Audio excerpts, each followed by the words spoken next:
On this episode of the Star Wars Time Show, Matt and Nick will be doing a bit of scrambling to account for a last-second cancellation. But worry not, these two bozos have a special topic planned to fill the void. They'll also discuss the new Kenobi set video leak, the LEGO Star Wars Skywalker Saga delay game, some Ralph-inspired Funko Pops, and the wizardry of ILM. After they drop some stupid on those topics, they'll kick off this week's fan segment, which will feature a battle bracket update, fan responses to the question of the week, and our top 5 Star Wars artist features complete with a critique session. Punch it, Chewie!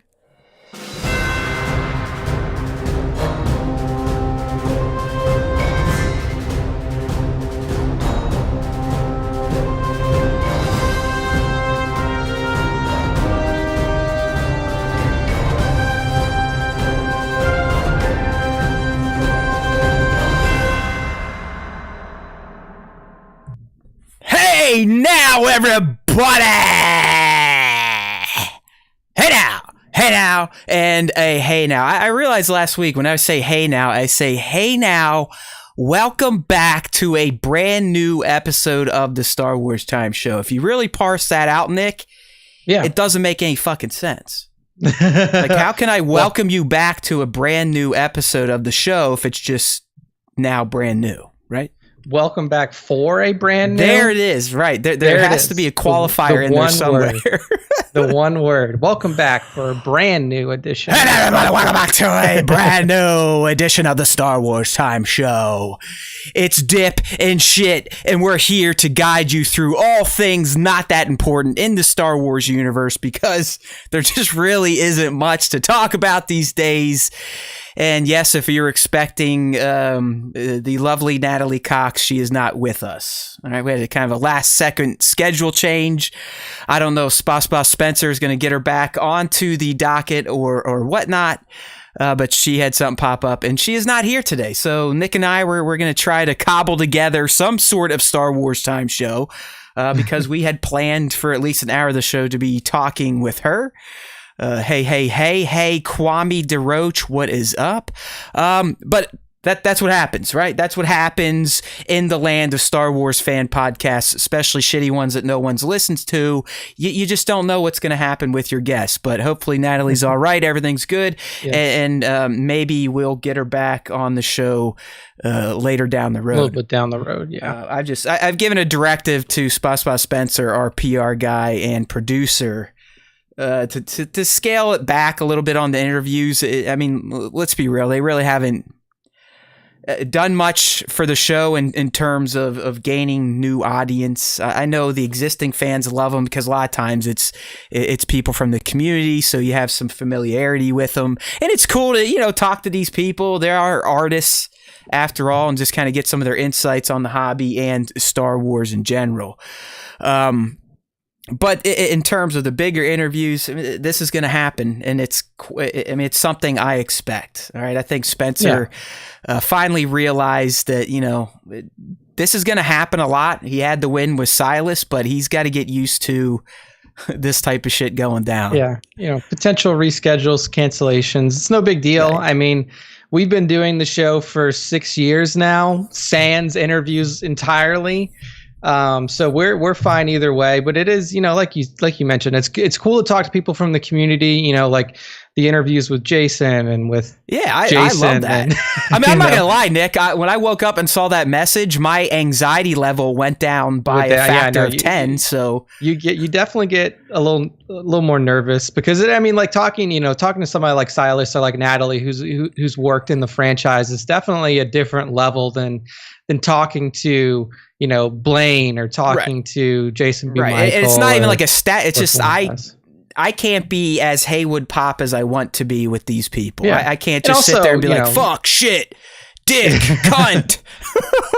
When you're talking, we're talking to people from the community, we have like a direct connection with them in more, more circumstances than not. And also you have more of a direct connection with them through the hobby. Yeah. So the conversation flows a little bit easier and stuff like that. You don't have to worry too much about it's not like a scared anxiety. I'm not like, oh no, Natalie Cox is coming on. I'm a scared little boy again who's an introvert and doesn't want to talk to anybody.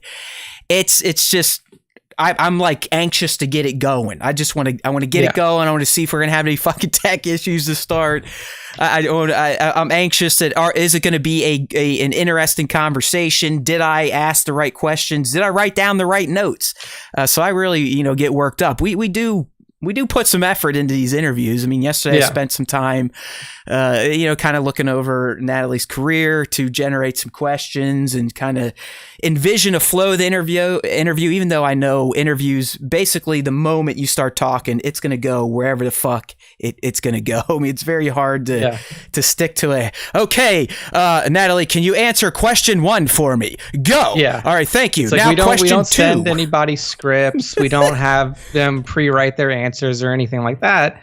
We literally just kind of wing it. Right. And I mean, I have questions that I'm interested in, and then there's questions I think other people would be interested in. But hey, it didn't happen. That's fine. Guess what you're going to get instead? You're going to get a special topic presentation. We're calling it Pissed Off George Lucas. So we're going to introduce for the first time our Pissed Off George Lucas segment. I don't know if it'll come back. I think we could probably keep this thing going, keep kicking the tires down the road. But we're going to try this new segment of things that pissed off George Lucas. So we have that for you today instead of the Natalie Cox interview, as well as our usual nonsense that we spew on the Star Wars Time Show. So before we get into the topics, Nick, let's kind of shoot the shit. We'll talk a little bit about your trip and how you almost died. That's right. We almost lost the co-pilot on the Star Wars Time Show this Easter weekend, thanks to some very rude individuals, some hikers. I've got some gaming stuff I want to rattle off. So before we learn about Nick almost dying, I'm going to launch into some gaming talk, and it's not all Star Wars related, but I will lead with my Star Wars gaming news, if you will. And Nick knows, he got the tease, and most of you probably could care less, but I have finally unlocked a galactic legend in Star Wars Galaxy of Heroes. I know, calm down. I will give everyone a few seconds to temper their excitement. It's a good thing you're not all live on a phone call right now, because all we'd hear would be like, yeah, Matt. So, I mean, unless you play this game, you really have no idea like how big of an accomplishment it is for a free-to-play game to unlock a character of that weight. It's Jedi Master Luke, so I've got all the Lukes now. I've got the JML, the JKL, the CL, the regular farm boy. Not that he's been useful in that game for years, but I finally unlocked Jedi Master Luke, and my God, Nick, has it just opened up so many new paths in that game for me in terms of being a better guild member, in terms of contributing to territory battles and wars, but also selfishly, for me, I've cracked the top 50 in my arena for the first time in 5 years, because I'm in the hardest arena shard the game has to offer. So it's been nice. I mean, I did, even though it's just random, stupid, grinding, brainless shit, Nick, just every day remembering to do this and refresh that and click on that, it did still feel like a huge accomplishment in my gaming career. No, dude, it's true. I mean, even before the Galactic Legends, I think this is what excites me now, is unlocking free to play game characters that took me like 8 months. Yeah, I can remember probably 3 years ago, 2-3 years ago, when I was like, starting my grind and like getting into the game and stuff like that. Before we were going live for one show, I was sitting there, I was talking to Matt. I was like, dude, I'm so close to Commander Luke Skywalker. And this was when like he was like when you unlock CLS, like the game expanded for you. I'll tell you like, what, kinda though, like dude, Matt the said. CLS squad is still a highly viable squad. If you get Chupio in there, Chupio, 3PO, regular Chew, and Han, good to go. Yeah. And I was sitting there, I was like, dude, I've been at it, like, because with that one, it's like like a lot of these events are RNG, and like you just have to hope you get good rolls, hope you get good crits on your team, and hope the enemy team doesn't focus fire one particular target. And I got that run, and I was like, oh my god, I did it! Yeah. I finally did it. It does. It makes you feel good, dude. It's weird. It is. There's like no skill involved at all. I mean, let me be clear. This game, Star Wars Galaxy of Heroes, requires absolutely no skill. You have to be able to read and kind of, there's people that metacraft, that figure out which tunes pair together with other tunes, and you get some god squads. Yeah. But outside of those people, I guess that is a skill. Like, where's that just reading and taking the time to figure it out? Yeah. But outside of that, as long as you can ask questions to Google and look for videos and whatnot, there is no skill in this game. It's just, do you have the pea brain to sit there and do the same thing over and over every single day in and day out? Like, there's not a single day that goes by where I do not play Galaxy of Heroes, and that's why I love it. I mean, I know a lot EA, capital game, they're just taking all our money. It's still free to play. It still gives me an hour to 2 of just bullshit time while I'm sitting there watching shit that I really don't want to watch, or sitting on the toilet. So fuck it. I mean, I love games like that. If I'm not compelled to pay money for it, yet it still gives me a daily gaming experience set in Star Wars where I can collect characters, fine. Fuck it. Yeah. No, it's definitely, it's one of those games that can just kind of be a persistent part of your day. And I think that the thing that you have over me is like that the guild that you're in is so active, and it's so it is like a relatively big part of your grind, and like you have goals not only that you set for yourself, but like that the guild has, of course, because I mean Nick hit something perfectly, and I fucked off in this game for the first 3 years it was out. I literally just played it like an asshole. I didn't care. It was super casual. I ran a guild called Yes Lord Vader. I think Nick was in it at one point in time. Mm-hmm. But we didn't organize shit. And that fucks you up, because if you're in a good guild, they can get you this much more guild event currency. They can get you the special characters like Kiadi Mundi. I mean, you need a good guild to even get a character like Kiadi. So you're 100% on. I mean, sometimes I'm always worried they're going to kick me out because I'm definitely not as hardcore as some of them. But a good guild goes a long way. Having Discord communications, the shit that they've done with the bots in Discord. I mean, some of these guys, I feel like they're like expert level programmers with the shit they figured out in Discord in this game, and how to scout other teams and recommend squads. But still loving the game. It's still frustrating at times. I'm still a year or two behind the pimp players, but I'll tell you what, for those of you who are like, oh, they never change it. I mean, Conquest mode, boom, you got that to deal with now. You can earn the Razor Crest. Galactic Legends were different. I mean, they add new shit, so I'm a fan. I'll stick with it. It looks like we finally have a player in chat in CTLKLR007, so there you go. That's our first. I think that's the first SWTS SWGOH fan we've come across. Yeah, I know. Besides the intern, game. Yeah, we've been talking about Sugo for years at this point. Sugo it's almost synonymous with SWTS. I know Nick has kind of fallen off the bandwagon. I don't know, like I haven't opened the game up in weeks. Oh, you bastard. That is sacrilegious at this point. I just and to think the intern was scouting you at one point in time to bring you into the Wookiees Always Win collective. No, I'm glad he didn't, because I may just be done with it. He's done. Incompletely. Like maybe in a year I'll pick it up or something like that. But it's just like, you're killing me. It got to the point to where, like I was saying, like I jumped around to a few different guilds, and it was just like, it just didn't hold that same kind of excitement for me that I once did. So what did you fall back to? Did you go back to Strike Force or some of the clones? No, I just don't play anything on my phone. You're back to just big boy gaming? Yeah. Speaking of that, Nick, let's Big Boy Gaming. I've got one out there. I've talked about it. I tried to sell it. It's out now. Outriders. Yeah. And yes, I'll be the first one to admit they ran into some fucking issues. It wasn't cyberpunk level issues, but they were dealing with the dreaded server outage, which I'll try to spin it in a positive light, Nick. It's basically their game was way more popular than any of their models could have predicted. Yeah, exactly. And you got to credit that to the fact that they made the decision to day one launch it on Games Pass. I mean, it might seem silly to some people, but it's brilliant. And Nick is a marketer here. I mean, think about what they're doing. They essentially said, hey, anyone on Games Pass, you now have access to our brand new IP the same day anyone else that pays $70 can have access to it. So right there, they are looping in a much larger base than they ever would have had if they just stuck to a traditional retail model. Yeah. I mean, they definitely got an upfront payment from Microsoft for that, almost guaranteed. I don't know what the price was, but if you've been following along with the Microsoft Xbox developments over the past few months, you know that they're essentially doubling and tripling down on the video game space.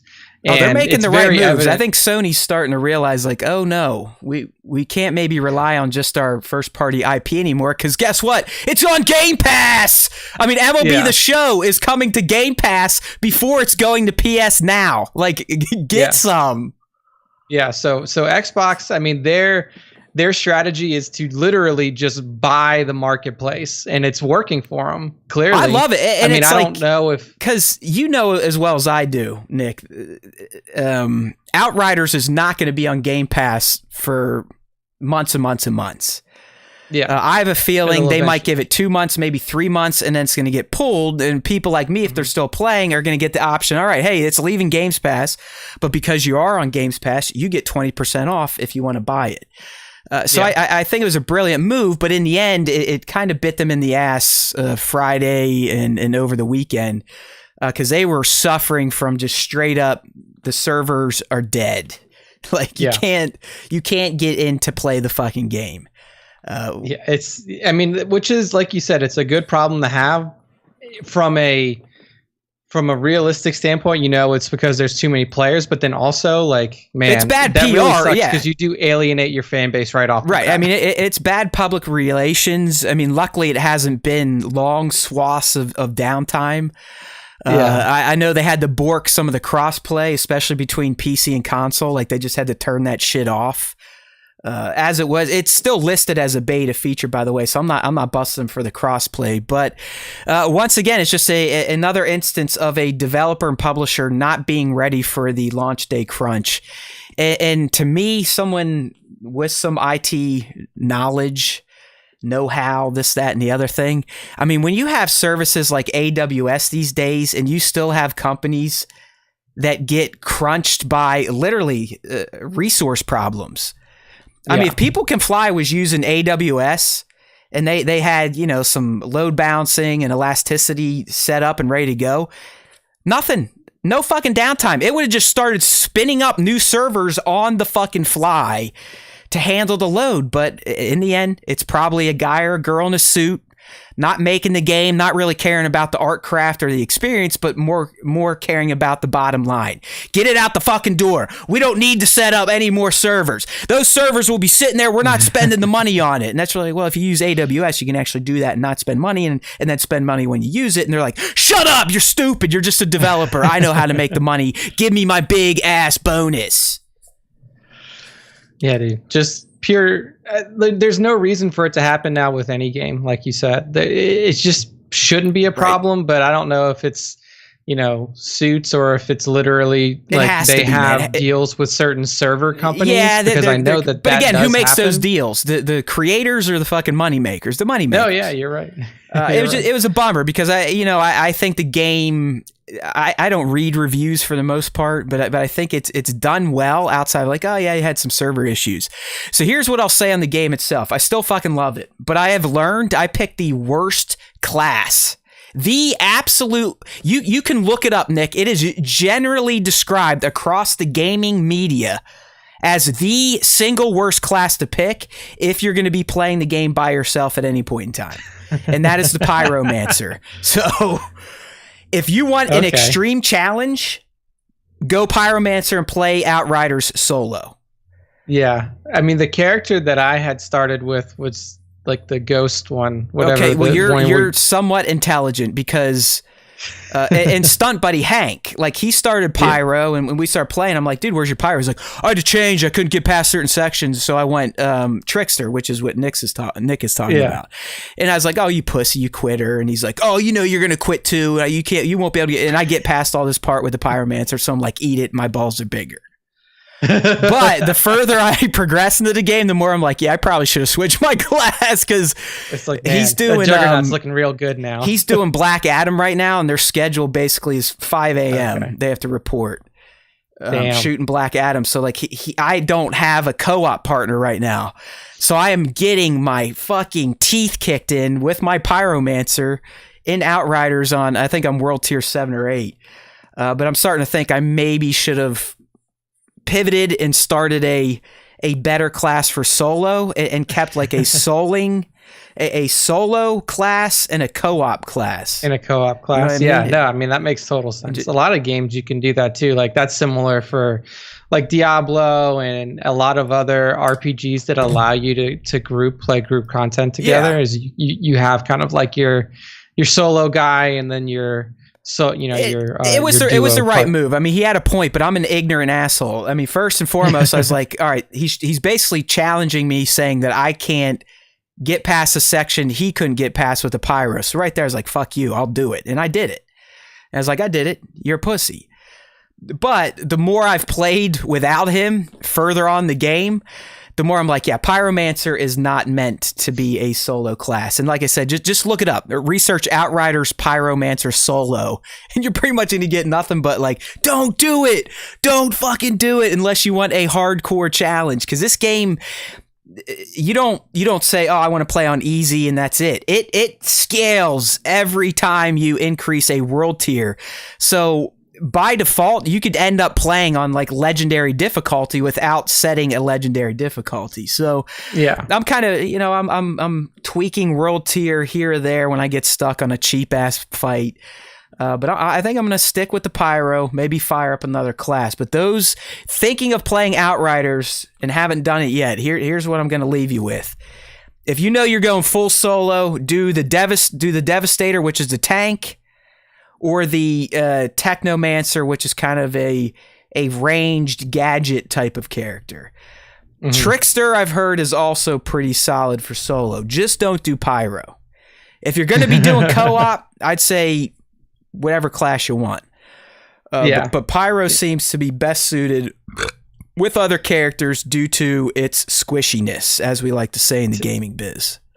Yeah, Technomancer was the other one that I was very curious about, like when I was playing demo. So I almost just like I didn't even finish the demo on Trickster, but I almost just like played up into a certain point on Trickster and then went back and created a Technomancer, but didn't do that. So eventually, when I get it, I may just transfer over my Trickster, or I may just create a brand new Technomancer out of nowhere and try that one out. Yeah, I'm someone that. Are you someone that can do multiple classes in a game and not feel like it's overly repetitive and that makes you angry? I think it's because I played MMOs so much, like having played Star Wars, The Old Republic for so long, having played World of Warcraft for one expansion, and then like numerous other ones just on and off. Like you kind of have to do that.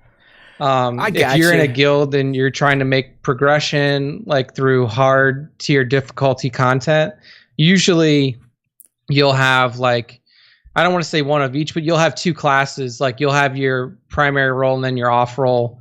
So when I was running my guild in Star Wars: The Old Republic like years ago, like 4 or 5 years ago, I was a DPS main, but I also had like nightmare content on my healer class too. So you kind of have to. I've got like a mental block with redoing content in a video game. I guess the best way to explain it, it'd be It'd be like if you had a 5,000 word report typed up and you forgot to save, and all the progress got deleted, and then you had to go and do it again. That's how I feel when someone's like, "Hey, just redo those 4 hours of gameplay with a new class." I'm like, no, fuck you. No, yeah. I don't want to go through some of that stress again, because Outriders is a fucking bitch of a game. Like a good bitch. Like it is a good challenge. I'd argue that Pyromancer is too squishy, especially for solo. But for the most part, I know why I'm dying. All right? It's not one of the games where you're sitting there like, what the fuck just killed me? Like, what bullshit gameplay busted glitch just killed me? This is... Hey, quit fucking running into an area of 20 enemies like you're Arnold Schwarzenegger in Commando. Just fucking play it the right way and you might progress. But I don't want to redo those hard moments I've already suffered through and stressed out over and beat. Yeah, with a game like that too, like I can't, like for me, I can't go back and replay single player games. Like as much as I loved Infamous Second Son, which is probably one of my favorite video games of all time. It was an original release for PS4. I can't go back and play it. Like I can't do that. But for some reason, if it's an online game like Outriders or do like it over and over an and over MMO, and over. I can do it. I can sit there like, at certain points in MMOs, all you have to do is get back online and do the same dungeon you did 2 days ago, or you do the same raid you did 3 days ago. And that's it. That's what the content. I'm trying to think, because I mean, especially when I grew up gaming, you had to play games over and over, because I mean, in Nintendo, for the most part, you weren't even beating them; they were so fucking hard. So you just had to keep playing it. And I think that's kind of what threw me off of it, is because like I would play, Super Mario Brothers I would play Kirby over and over again. I would play Jackal over and over again. And I think like having done that. It's just like, all right, well, now that I have the ability to play multiple games, like, fuck I think it might be... I think the Mass Effect trilogy, like each game, is probably the last single-player-esque, or the fucking Halo games that I have replayed. Halo games, I've replayed those a ton. I mean, Halo 2, Halo 1, I've probably played Halo 1 15 times. Halo 2... probably close to that. Halo 3 up there. Halo 4 once or twice. Halo 5, fuck that. That one, I just stopped on one because I thought the story was pretty terrible. But those probably are the last single player games that I could replay and actually enjoy. And that's because, I mean, Halo, Mass Effect, big surprise. Science fiction with good stories. So that's... The last time for me was Star Wars... Jedi Knight, Jedi Academy. That was the last. So we're talking decade plus. Yeah, that's a long time ago. And I did it because I wanted to play it through. The only choice you have in that game is like, obviously, like you skew light side or dark side depending on like, the actions that you take in the game and like the force powers that you use. But it doesn't affect the story. Really, I just wanted to play through with all three different lightsaber styles: single blade, double blade, and then dual wielding. I hear you. So that I played it through 3 times. I don't know. I mean, Outriders, I might be able to do it just because, like I said, it just feels so good as a fucking shooter. Like it does kind of check that box of like, okay, I accomplished something by beating that checkpoint. It's not going to make me any fucking money, but in my mind and in my soul, it made me feel good, like I did something today. So, all right, I like it. They put the little all right, things Nick, in there. Before we move into our Star Wars topics, let's pay off on the tease, man. How did you almost die this weekend? Let the listeners know how I almost lost my Chewbacca to a hiking incident nonetheless. Yes. So last week, Taylor and I went up to this far West Texas town called Marfa, which is in the middle of nowhere. It's like a city. Yeah, it's a city in the middle of the West Texas desert. The closest other town to it is 35 miles away. Did you run into any people there that say, you guys aren't from around here, are you? No. So the town itself isn't like that because it's kind of turned into a tourist attraction because it's considered like an art installation town. Those damn liberals fucked up another city in Texas. Exactly. Back in the 70s and 80s, there was a famous New York artist. His name was Donald Judd. He went out to Marfa and he built art installations. And ever since then, it's been a very popular place for artists who are looking to disconnect from big city life to kind of sit there and do their art and stuff like that. So Taylor and I went up there. We were there we got there Thursday and we just got back yesterday, which is Monday. Monday night. This is a 6-hour drive for us from Austin to there. And so there's really not a lot to do. Once you get there, you just literally you disconnect and then you just relax. Maybe murder somebody. Murder somebody. You could do that. Actually, I'll tell you another quick story after I tell you this one. So one of the things that you can do is there's Big Bend National Park that's about 2.5 hours away from Marfa. Again, once you head to Big Bend National Park, there's literally, you pass through Valentine, Texas. Whoa. Actually, you don't pass through Valentine, but Valentine, Texas is about 30 minutes outside of Marfa, and there's 217 people who live in it. That's the total population of Valentine, Texas. And then when you're going to Big Bend, all you pass through is Terra Lingua, which is literally it's a series of houses that people have built that turned into a town. I think Tones is on to something here, Nick. You weren't squealing like a pig or anything, right? I mean, this isn't squeal like a pig. Nothing like that. It was actually the town itself is mostly occupied now by artists and shop owners and restaurateurs. One of the restaurants that we ate at was a James Beard Award finalist, and I didn't know what that meant until Taylor told me. But apparently, it's a very prestigious. Yeah, it means good. Yeah, it's a very prestigious restaurant award, and in a city of less than 2,000 people, I think the population of Marfa in total is 1,500 people. There's a James Beard Award finalist restaurant there. But anyway, we're going to Big Bend National Park, and we get there, and it's a very beautiful desert landscape. There's big mountain ranges, canyons, and stuff like that, and it's right on the Rio Grande River. So if you're in Big Bend and you cross the Rio Grande, you're in Mexico. So one of the trails. Did you see the wall was called that we paid for? Oh yeah. How's it look? I saw the wall. I saw Donald was actually out there. He was looking at it. Any of the kids using it as a seesaw? I've seen images of that. That was pretty crafty. Nothing like that, but I did see Border Patrol. Border Patrol agents do kind of patrol around Marfa a lot. But we were there. We were hiking the Santa Elena Canyon Trail, which is about 1.5 miles both ways, and it's a pretty you start off low, but then you literally climb up the side of a sheer cliff face, and then you come back down. So we're coming back. We had already finished the trail, so we're coming back the other way, and it gets very narrow at certain points because you're on a cliff and. One side of it is against the wall, and then the other side of the trail is literally a downslope cliff face where you end. If you fall off, you're falling into the Rio Grande River. So we're walking back, which puts us on the side that does not have the wall on it. So usually when you're on these trails in the narrow passes, when you're coming next to somebody, you're supposed to stand behind whoever you're walking with, so you don't take up too much space on the trail, because you can only fit 2 people right next to each other on the trail. So the people who are coming our way, they're not lining up behind each other, and they're not stopping. So that forces me and Taylor to step off to the side of the side that does not have the wall on it to try to let these people pass. So we step off to the side. I step off to the side, and where I step, the trail gives way. Whoa!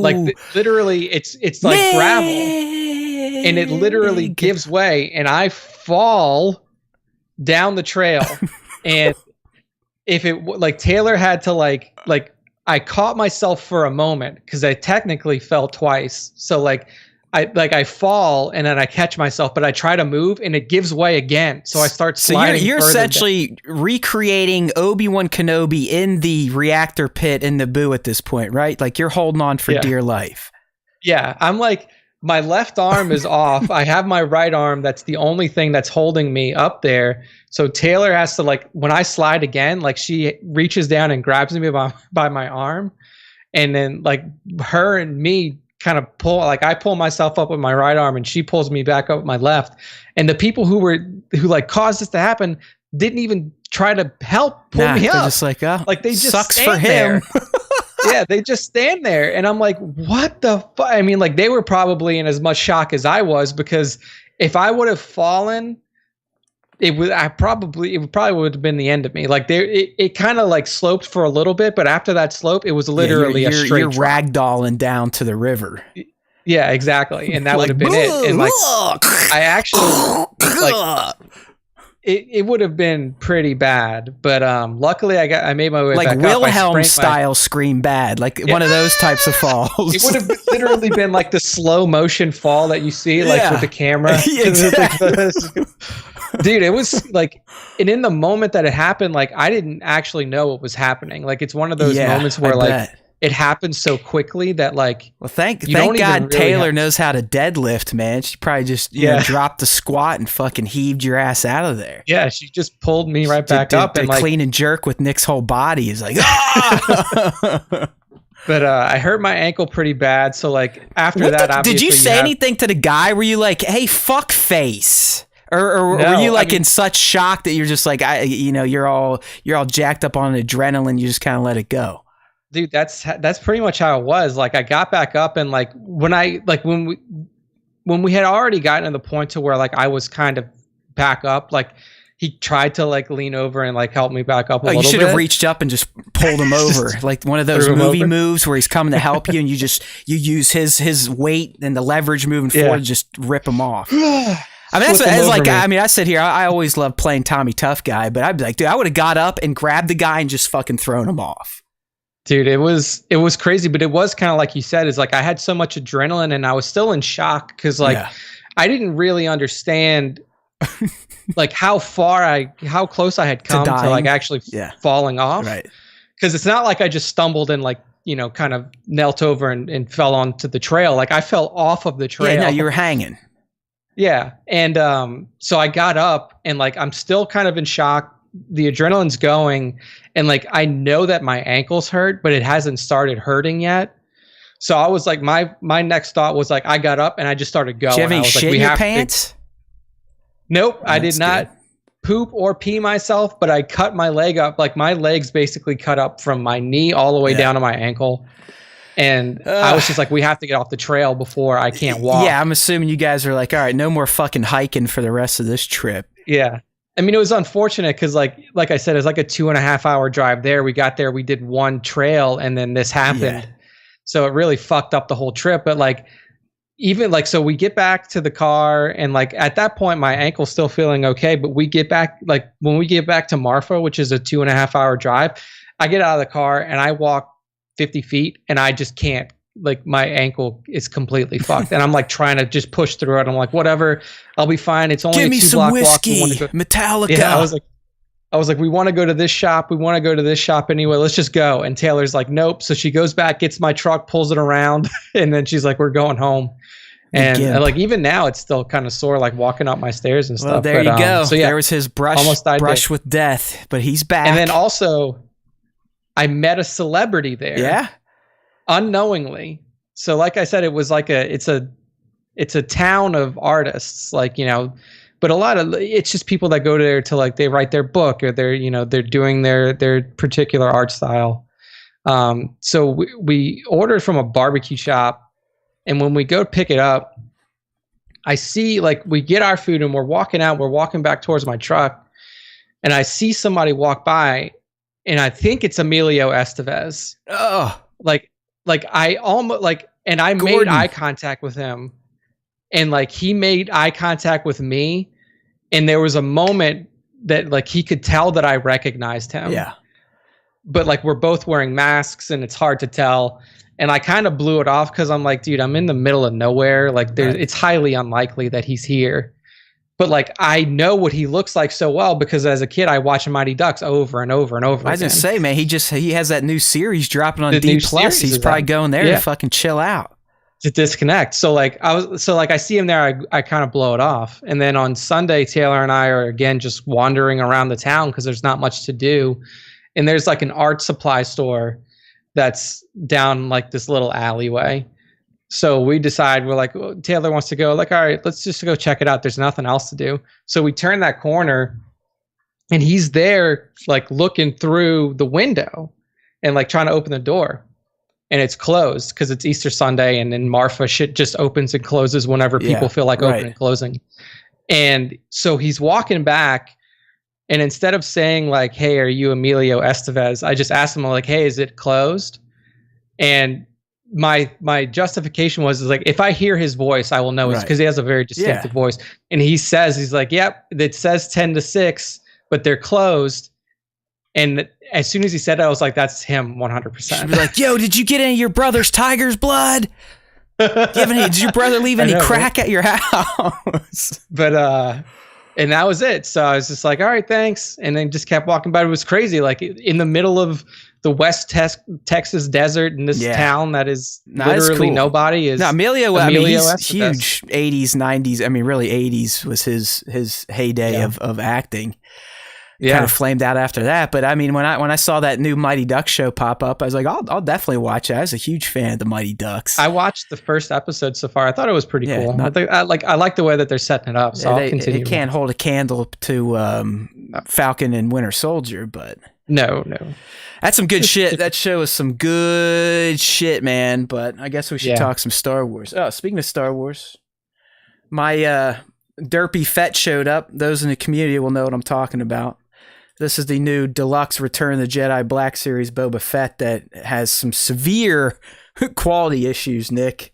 Oh, no. I know I'm on black and whites, and I've corrected the helmet, but this dude, literally, Nick, he comes with, it looks like someone took Boba Fett's helmet and pinched it to his jaw, so like kind of angled down. So that was fucked, and that's like everybody. I mean, basically, you buy a new toy and you have to melt its head in boiling water to fix it to start. Oh my god! But I mean, once you fuck around with it, it's not a bad looking Fett, even though it is the bozo version of the character. It's quite a posable figure. You got these nice rubber shoulder pauldrons and stuff, so you can get really high shoulder lifts. But I just think it's funny that a company just mass distributes products with a clear design flaw. I mean, it just looked like it's like the Walmart version of the cosplay helmet. It just fucking squished together. But hey, here we go. Everyone here is reminiscing in the chat at least about Emilio's career. You got the Young Guns. I loved Garbage Men. That was hilarious, right? That was him and his brother, wasn't it? Wasn't it Charlie and Emilio? I'm pretty sure Charlie Sheen was in it too. Yeah, I mean, outside, and Charlie, if you listen to him now, I mean, he's the first one to tell you when he went nuts, he fucked up. He's like, I don't know what the fuck I was doing.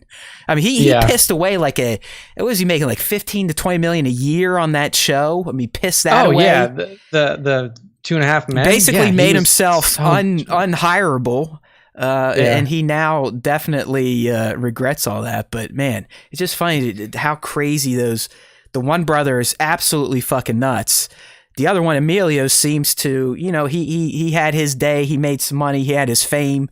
He's a Sheen, but then he just kind of disappeared and lived a life. I think right now he's just doing like direct, like for a while he was like a director, like he would direct indie movies and stuff like that. But yeah, now, I mean, obviously he's made his way back into relative fame with the new series on Disney Plus. Mighty Ducks Game Changers is what it's called. So, all right, well, there you go. There's a day in the life of these two assholes. But let's get into Star Wars stuff. We don't have a ton, so I don't know how long we're going to go. But we do have a special topic, like I said. What pisses George Lucas off? We're kicking it off today. Maybe we'll bring it back down the road, but due to the mix-up with Natalie, we decided, hey, let's try one of our special topics. But before we get there, a few actual Star Wars stories to talk about. And this first one is just a PSA for you Republic Commando homers out there. But the game is now available as of today, April 6th, on PS4 and Nintendo Switch. My advice would be to maybe put it in your wish list if you're on the Switch or a PlayStation 4. I think you can do the same thing. And sit and wait for a sale. I do not think this game is a $15 rebuy. I'd be waiting for the good old $10 or $7.99 price point. for Republic Commando. But it is available today if you're hardcore, if you're Spencer, and you want to get them tattooed on your face. You can download it today via the Nintendo Switch or PlayStation 4 for a cool $15. Yeah. Sticking with some Star Wars game news, though, we got some. I don't know how you want to slice this. I'm starting to. I guess I will describe it as concerning news about Lego Star Wars. Blah blah. Who be Scooby Doo? Okay. I'm trying to say Lego Star Wars: The Skywalker Saga, which, by the way, has been delayed again. And this time it's basically just like indefinite delay. I mean, it's like, they're not even we'll fucking get it done when it's done. I mean, Nick, are we 3 years in at this point in this game, right? Is it 3 years? I think so. I mean, like, it was announced. I mean, like, it was officially it might be 2 years. Ago. Maybe it's two. I know it's at least two because it was announced at an E3 and it was probably E3 2019, right? Yeah. To lead up to the Skywalker saga. It would have made sense. Well, it's now almost E3 2021.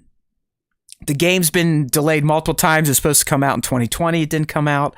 I think it was supposed to come out in fucking 2019. I mean, you'd think if they're making the Skywalker Saga collection game that they would have timed it with the end of the Skywalker Saga, but hey, whatever. Yeah. That's neither here nor there. But at this point, Lego Star Wars: The Skywalker Saga, I mean, that's like a tongue twister. Yeah, Lego, at least if you're a moron. But here's the deal, and you're going to get two schools of thought on this, and I can agree with one to a point, but we're talking about a Lego game. That's what I want to preface this with. All right, because a lot of people are drawing the comparison to Cyberpunk 2077. Be like, see, this is good. This is good. I'm like, okay, yeah, that's generally it is, but Cyberpunk, I would imagine in its first level or two, has more complex code than the entire Lego Star Wars Skywalker Saga put together. Yeah, I mean, let's be real, Nick. What could be under the hood of Lego Star Wars: The Skywalker Saga that is so goddamn complex that they can't get it tweaked to the point of it being playable? I just don't understand, like, what would... Like, you already had 6 of the games made. Like, you already had the original trilogy and you already had the prequel trilogy games made, so you would figure that it would just take some, like, stitching and then some like crossover dude, even if you're moments recreating moments, it's a fucking 3D Lego game that you can't really lose at. Like, it's not procedurally generating these dynamic worlds and hundreds of NPCs that you could interact with or shoot, or the cops are coming. It's a fucking Lego game. I love fucking Lego games. I don't actually like to fuck them with my penis. I like playing them because they're fun, they're cheeky, they're easy to use. You know, I mean, you can play them with kids, you don't die. But that's my point. Like, how complex has this Lego franchise of video games gotten that this game needs multiple delays? Like, this isn't just the first one. We have now moved into at least the second or third, and this one seems indefinite. Like, it seemed the game was supposed to release in October of 2020, and then I think it was even supposed to release before that. There was another delay before that, but that's what I mean. I think this is the third one, and here's the statement. All right, so I mean, this comes right from TT Games. All of us at TT Games are working hard to make Lego Star Wars: The Skywalker Saga the biggest and best ever Lego game, but we're going to need more time to do it. We won't be able to make our intended spring release date, but we'll provide updated launch timing as soon as possible. So like I said, it is indefinitely delayed at this point. Yeah, I mean, I wouldn't be surprised if this is going to be delayed until like holiday 21 at this point. Yeah, I think that's probably the earliest you're going to get it is holiday 21, given the fact that they're like, we're not telling you when the game's coming out. So I guess a kind of a tangent to take this one down. Do you think this has anything to do with potential changes to content? Because of, well, no, it wouldn't even matter because this is all Skywalker Saga. Yeah, this isn't going to be Mandalorian so it has nothing to do related. with I don't even think it's going to take in Cara Bomb and all those idiots. So yeah, no. Unless there was like like some sort of mini crossover that was planned for Mandalorian content or Clone Wars or something like that. I think it's purely Skywalker Saga, so the 9 films. So yeah, that's a stupid point to even make. I don't think so. I don't think it's going to be any of that. What's going on here, dude? I mean, is it that much more difficult to render a 3D Lego character now? Are they getting too cute? Is it too big? Like this game better be 200 hours long at this point.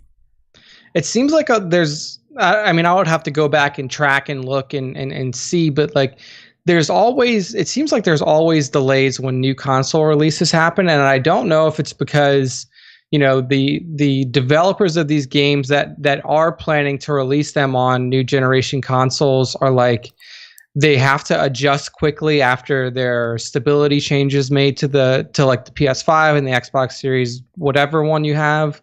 And like that causes delays, or if the development environment that was on the dev kit actually functions differently on the main console. I mean, just like Outriders or Cyberpunk, they're not going to completely scrap development to make a next gen version. They're going to they're going to pretty it up as much as they can, but they're not going to build a base next gen console build of this game. It's going to be ported just like Cyberpunk was, and still doesn't have its next gen patch. Outriders looks and plays pretty damn well on the new consoles, but you can tell it was not designed specifically just for the new hardware. So I think you have a point. I think maybe, the new consoles are coming out. We need time to doctor up the new console versions so they look slightly better than the old ones. It's just, I don't know. It's curious that this game keeps getting delayed when it should be pretty cut and dry. You're retelling the 9 stories of the Skywalker saga. Yeah, you could, plop Rey into A New Hope and Vader into the sequel trilogy, but you've been able to do wonky character combinations in Lego games since the Lego franchise of gaming started. So I don't know. And I'm not being a complete dickwad. I get it. I'd much rather them work on the game and ensure it releases as pristine as possible. But I just question a game of this nature, which to me should not be as complex as a Cyberpunk or an Outriders. Yeah. What the fuck is happening? Yeah, I really I have no idea. I mean, all the content that you need is already out there. It's not like, they were trying to they weren't trying to get it out for the TROS release, so that's not a problem. It has to be something to do with the actual functionality of the game at this point. Right. Like they had to either have messed up module builds that don't connect well, because that's something that can happen if you're like developing certain things or certain pieces of a game in a vacuum and then trying to just mash them together. Well, that kind of, Nick, you're touching on Connor's point here in the live chat. Apparently Connor is in game design, and he's bringing up a good point. With the pandemic, a lot of these developers had to send their workforce home with remote rigs, which, playing into Nick's point, if you have your entire workforce at home, where before you could test, you could quality assurance shit right in the office. You could yell over a cube like, "Hey Nick, your code sucks, dickhead. Yeah, send me the patch real quick," and he could just do it. Now I bet the change to their workflow probably led to at least one of these delays, but it sounded like this game's been. I guess we can't call it clunky, but its development process has been chaotic at best, I would say. Yeah. From it had to have been worked on early 2019 or 2018 to even have a reel to show off at E3. So I'd say this game is at least 3 years deep. At least 3 years deep at this point.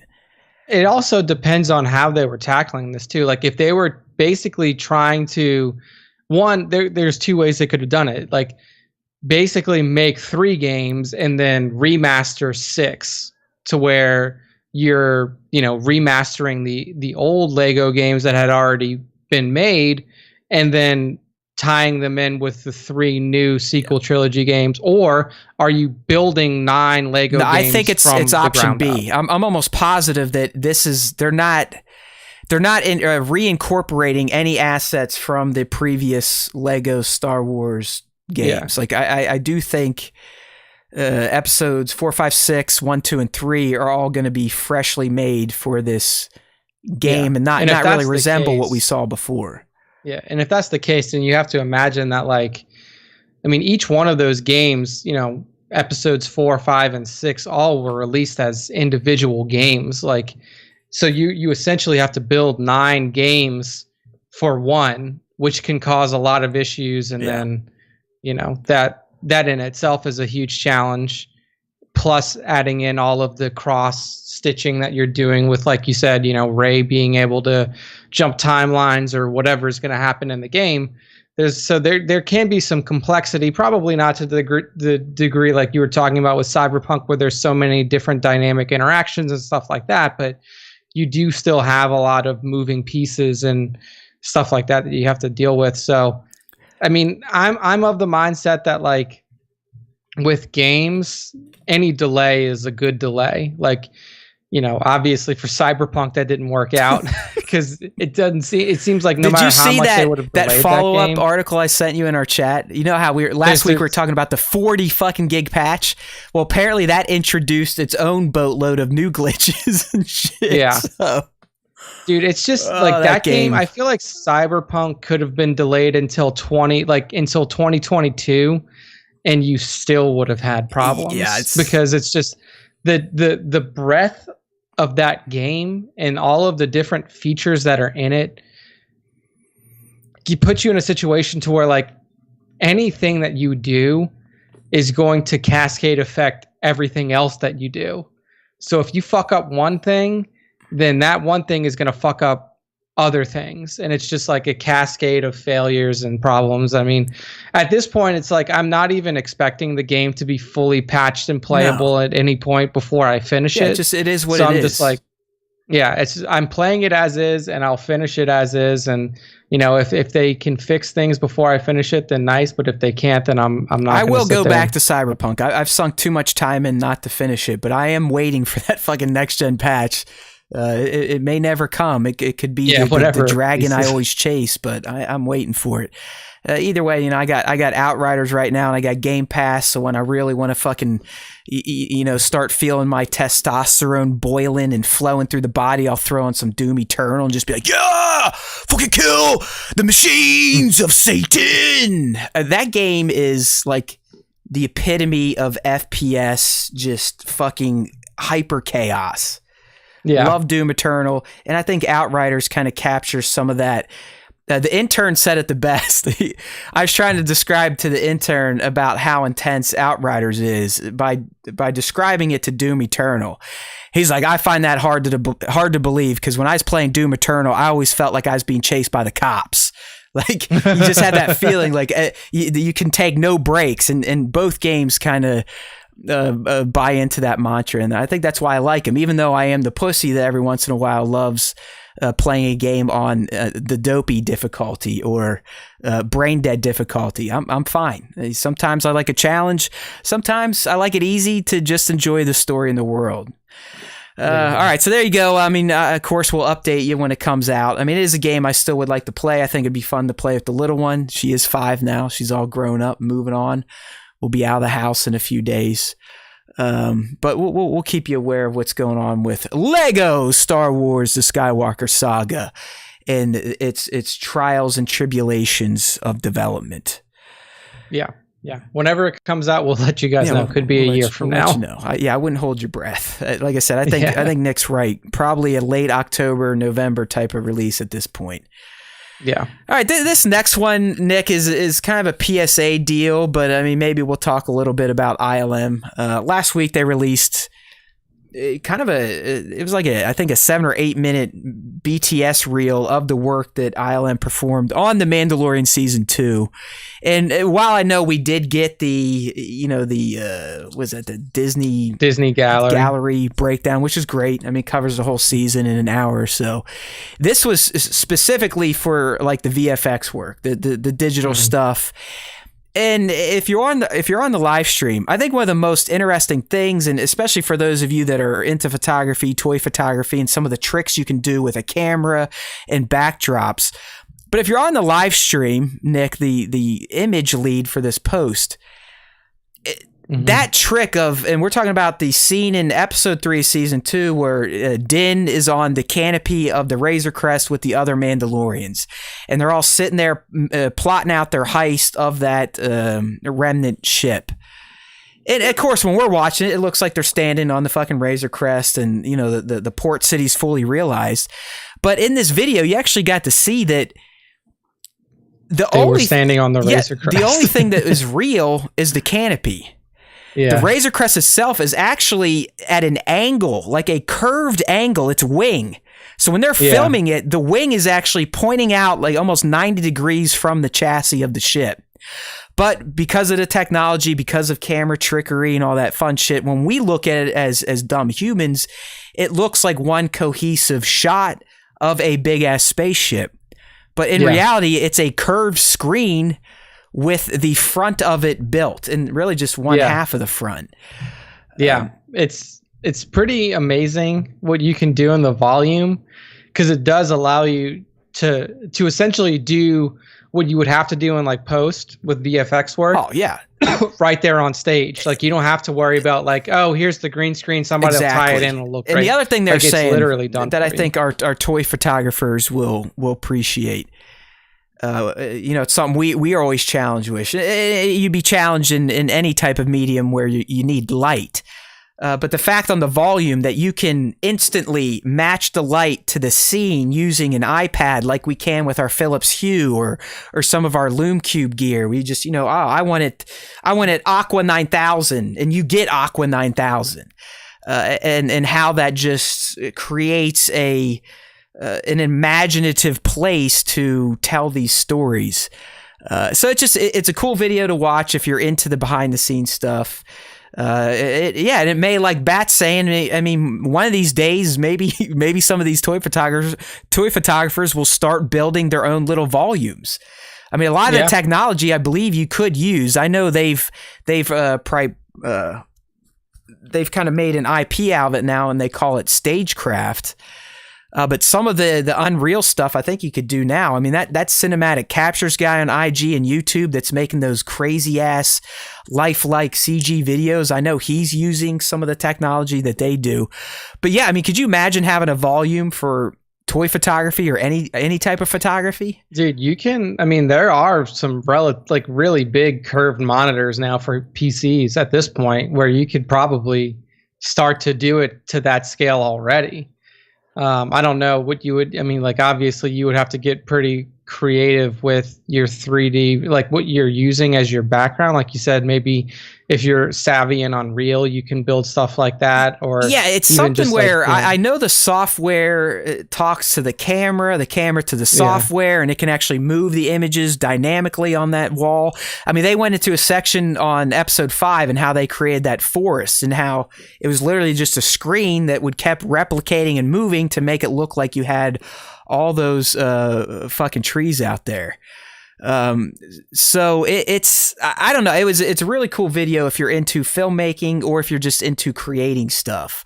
I mean, I know we have our version of the volume in toy photography, the digiramas and whatnot, but the shit and the images that these people can cook up in a rounded stage with curved screens with the help of computers. I'm sitting here going like, fuck, I should have stayed in IT. Because they literally interview an IT manager who now works on the fucking Mandalorian to keep all the shit working.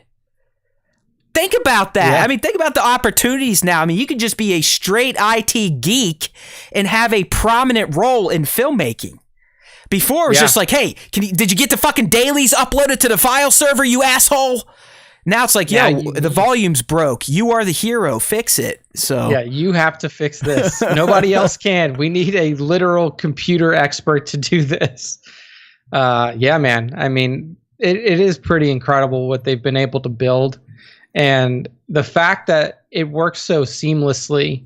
You know, you would have never been able to convince me that like, oh yeah, you can just do it with screens, like big screens, and just project the picture up on the back, and it'll look exactly like it does if you were to fully build out and render it in, a 3D software. It's wild. You can. It's absolutely wild. And just listen to the directors and how by the time they get to set, they feel like they're just doing like a pickup shot, because they've already walked on the set through the virtual reality. They've already set up the camera positions and the blocks. It's just, I don't know, it's wild shit. And it's like you sit there, and I'll talk about this again once we get to what pisses off George Lucas. But you sit there and go, like, what would this man be doing right now with all these toys? Yeah. Like, would he be going further down the rabbit hole and pushing it like he was doing with the prequels? Or would he just be utilizing it and try to tell some of the visions he was never able to get out of his mind due to the limits in tech when he was still filmmaking? But I don't know. It's just, it's fantastic shit. And of course, ILM is the one behind, kind of championing it, pushing it, as they've done for literally decades at this point in time. I mean, the advancements that ILM and other offshoots of George's operation when he still ran the show have fundamentally changed how movies are made, how they look, how they sound, and of course for us, how we experience the sound and the visuals and whatnot. I know THX has kind of gone away because of Dolby Atmos and all that shit, but he was, even back then, pushing that THX certification of quality sound. Like, you can't say you have a THX theater unless George Lucas fucking says so.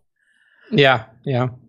I mean, that was his real contribution. Like, he was a great story builder and conceptor and world builder with Star Wars, but like his everlasting effect will be on how he advanced filmmaking in terms of a technical aspect. Yeah, I mean, he'll go down in history for his storytelling. I mean, like I said, Star Wars is your next Iliad and the Odyssey. It's something people will be reading about if we're still around, which I don't think we're going to make it that minute. Humans might have another century at best. At best. But yeah, I mean, his stories are definitely living forever, but his technology fundamentally changed how movies are produced, the costs of producing movies. I know a lot of his contemporaries hate digital, but he's the one that kind of pushed that medium. I remember, and there might be some of you that were videophiles or really into this shit, but when Attack of the Clones was being shot in digital and it was going to release in digital for the first time in a movie, you could go see a digital fucking movie. Me and Stunt Boy, we drove all around like 3 different states to try to get to see Attack of the Clones in digital, to see it on an Omni IMAX screen. I mean, George was always pushing those boundaries, and sometimes he was probably doing it a bit too early, but without people like him, you then don't get the cascade of change down the road to where you end up using full green screen sets, his idea, to the volume, which is just a modernization of what he was doing with the prequels.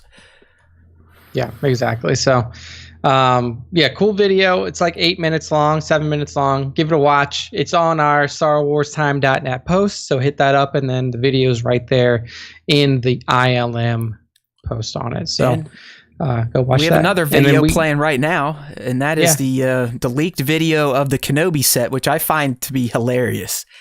Yeah, I mean, just a guy, literally, you can see him. He's like in a truck driving around, just like with his phone out the window. This guy doesn't care about his career at all.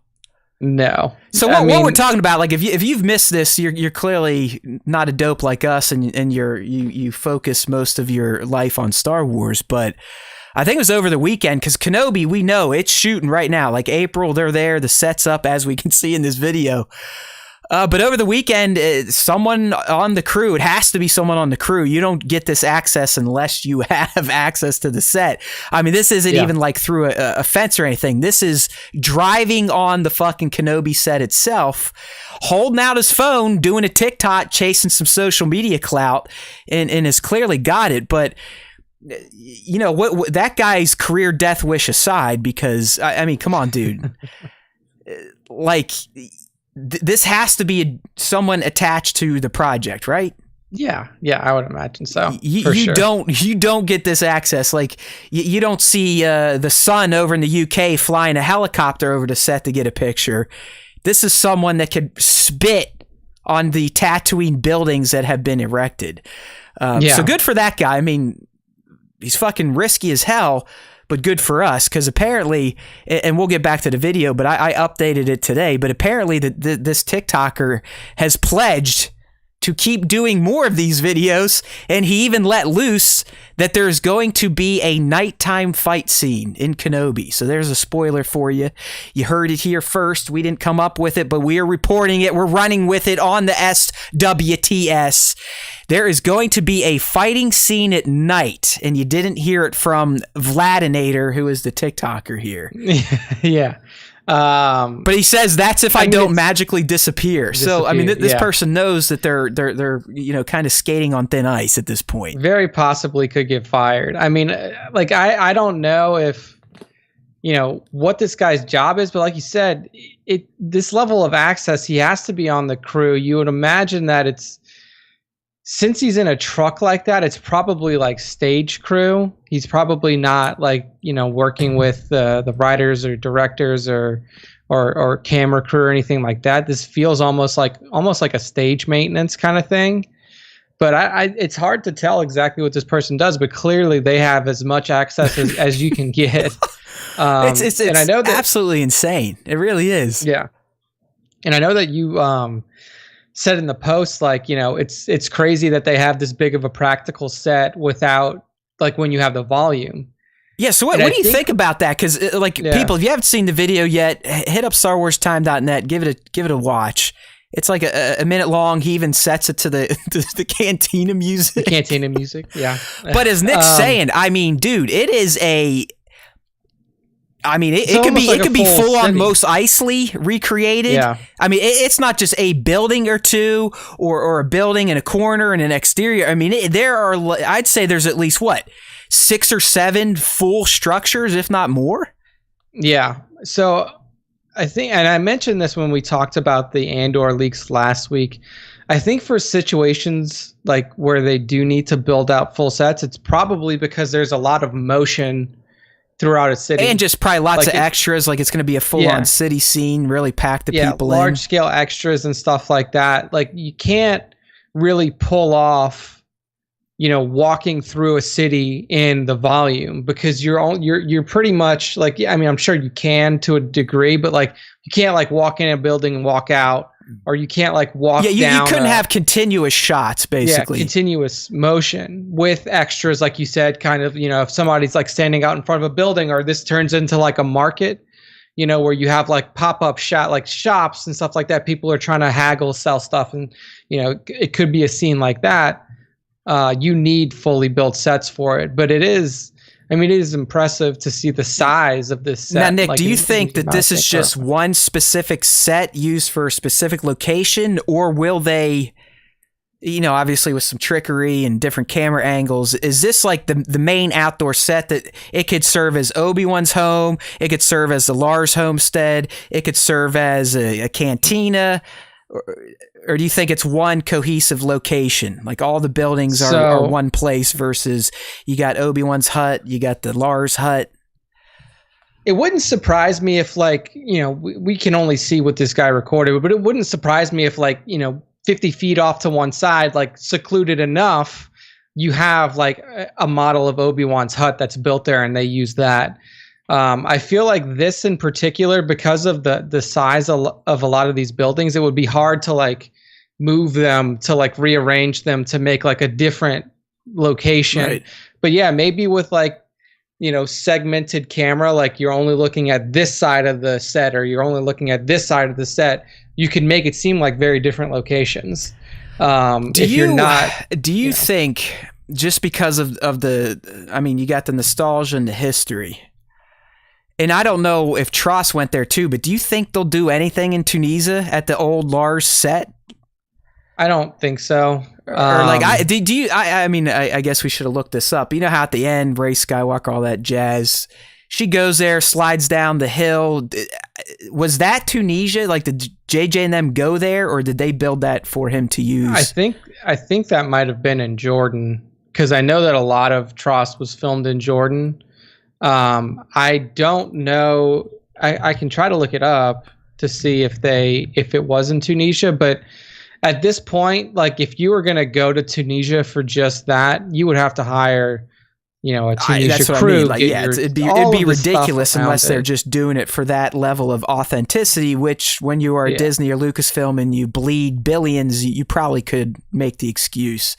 I feel like we're going to see the Lars Homestead, and I even think we may get the iconic looking down into the pit view that we've seen at Lars Homestead.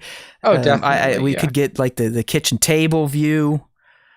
But I didn't see anything that was Lars-ish in this leaked video. This to me did seem like more of one of these cities that would be on Tatooine.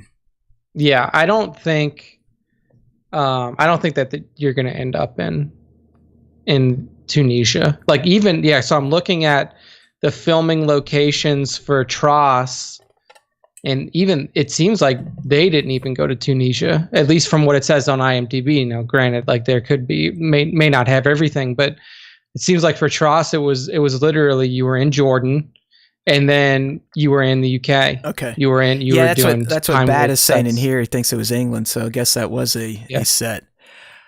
So I would imagine that they're going to stick to LA, and then they'll just do set up like this, because it's just, especially now during like you're still COVID time, getting permits is probably harder. You're going to have to get a whole new crew. Well, you guys don't have COVID in Texas anymore though, right?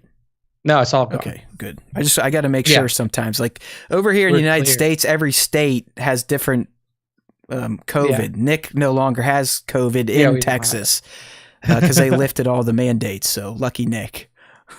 Yeah.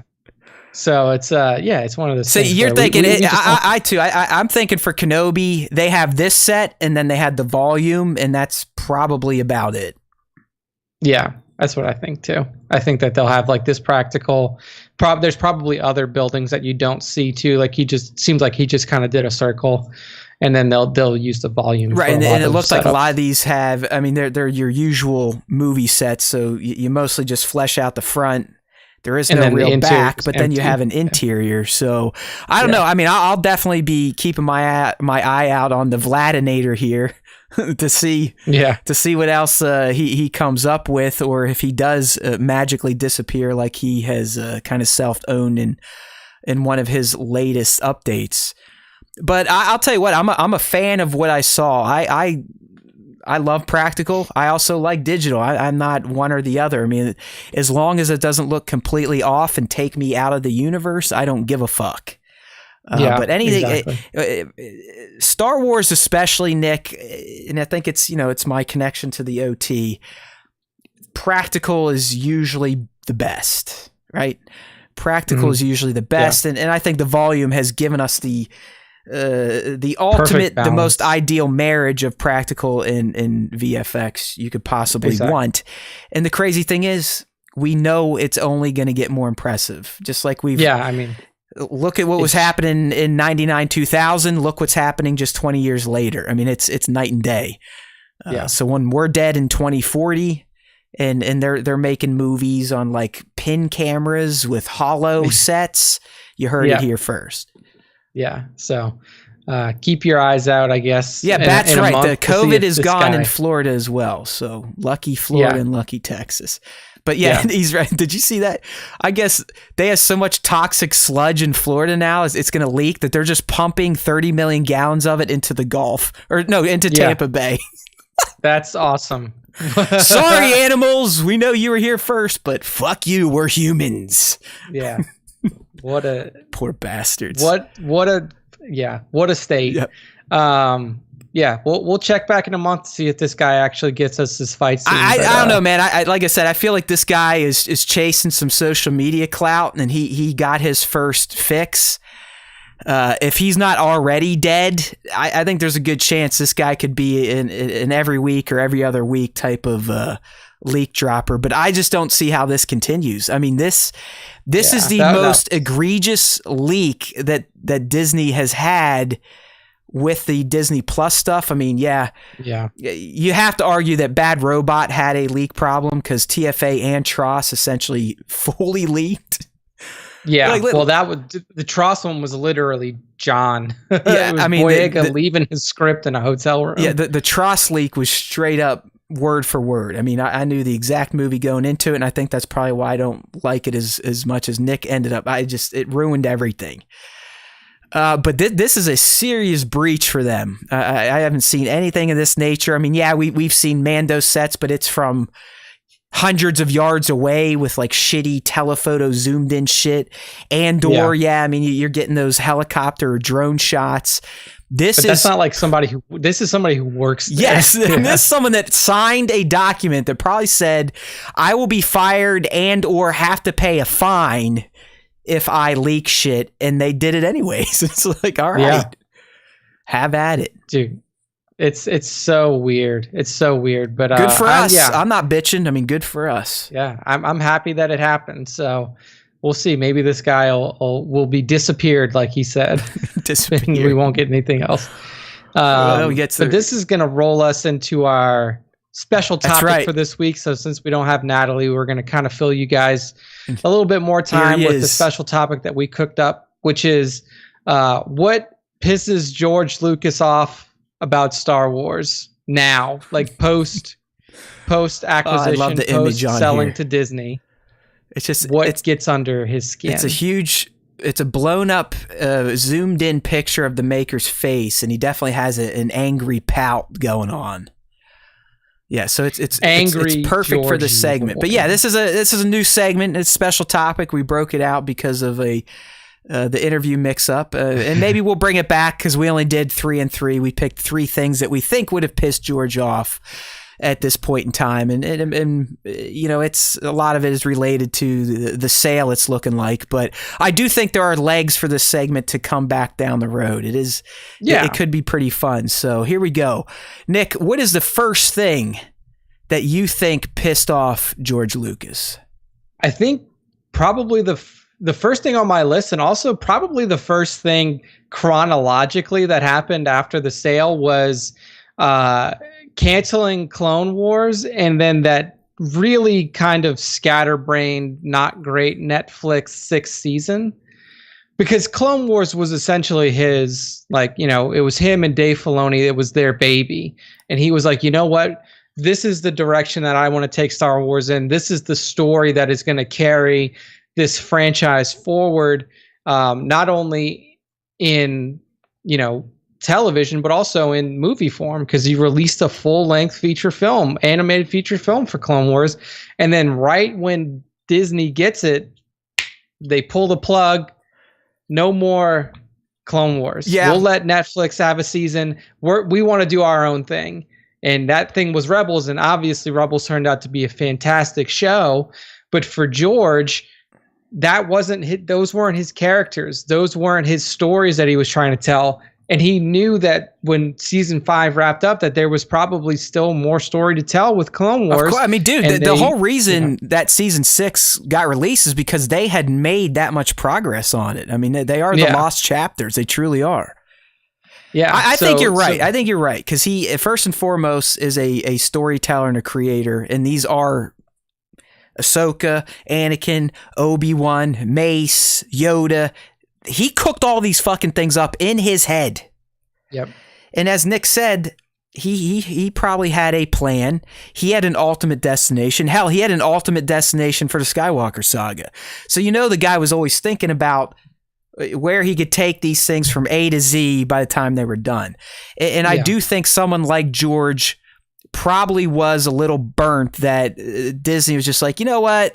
Clone Wars was starting to build some momentum. It was getting quite a fan base. And I know your team has put some work and effort into season 6, but we're taking over. We're pivoting, and we're just going to put the hard brakes on this right now. Maybe we'll come back and pay off in the end. Luckily they did. But I think at the time, this probably would have been one of the early moves that he definitely, it chaffed his ass a little bit. Oh, yeah. I mean, and I feel like this is going to be a continuous theme that it was Disney's first foray into telling their own stories and making their own content, because eventually, no matter how much George gave them at the acquisition, whether it be 5 years down the line, 10 years down the line, whatever, for Star Wars to continue, Disney was going to have to make their own content. And I feel like it just happened earlier than he expected. Yeah. It would hurt anyone. I mean, it's like, it would be like, you know, when you, I'm assuming when you watch your kids go, you know, they leave and maybe they do something stupid or something you didn't expect, or maybe even something great. It's always going to be like, oh, I wish I still had that control over them. Yeah.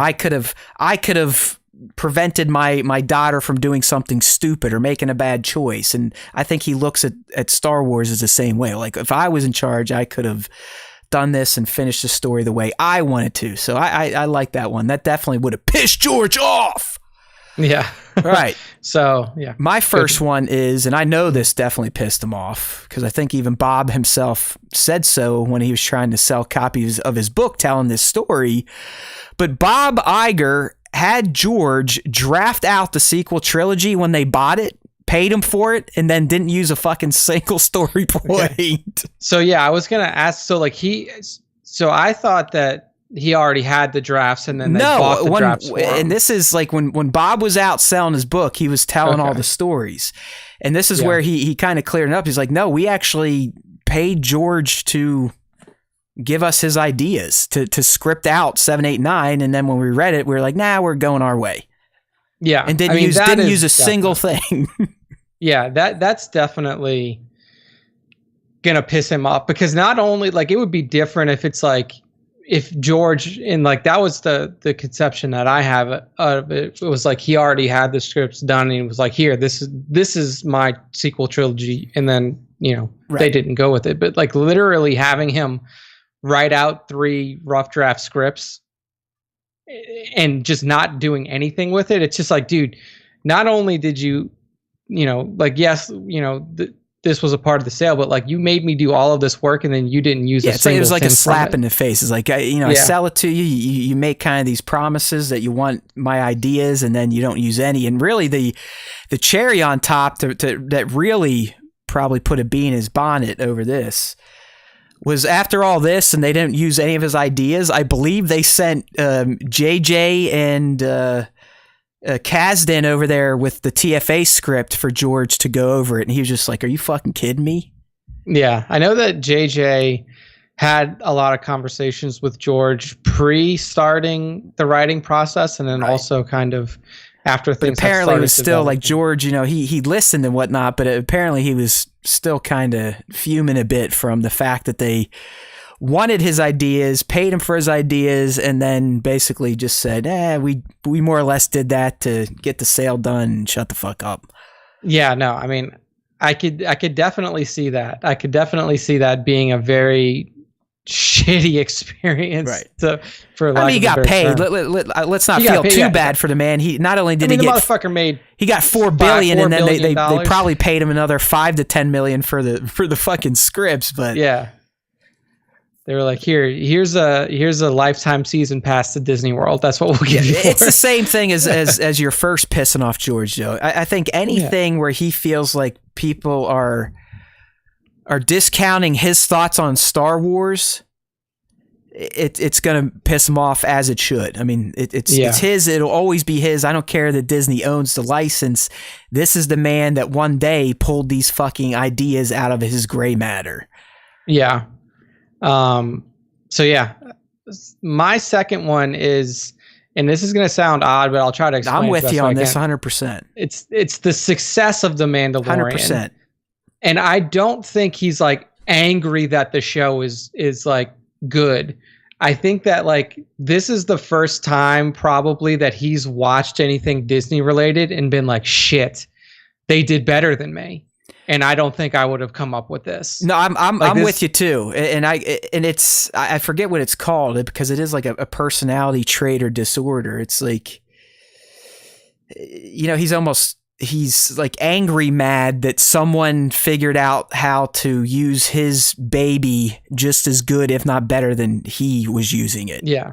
And it's not even just the story, too. It's what we were talking about before. It was the tech. It's everything, yeah. It's top to bottom. Acting, the production overall, the story. Yeah. The volume and all of these different things and all of the different aspects that went into this, and them literally saying like, okay, you think that we need to be connected to you to make something good? Well, watch this. Right.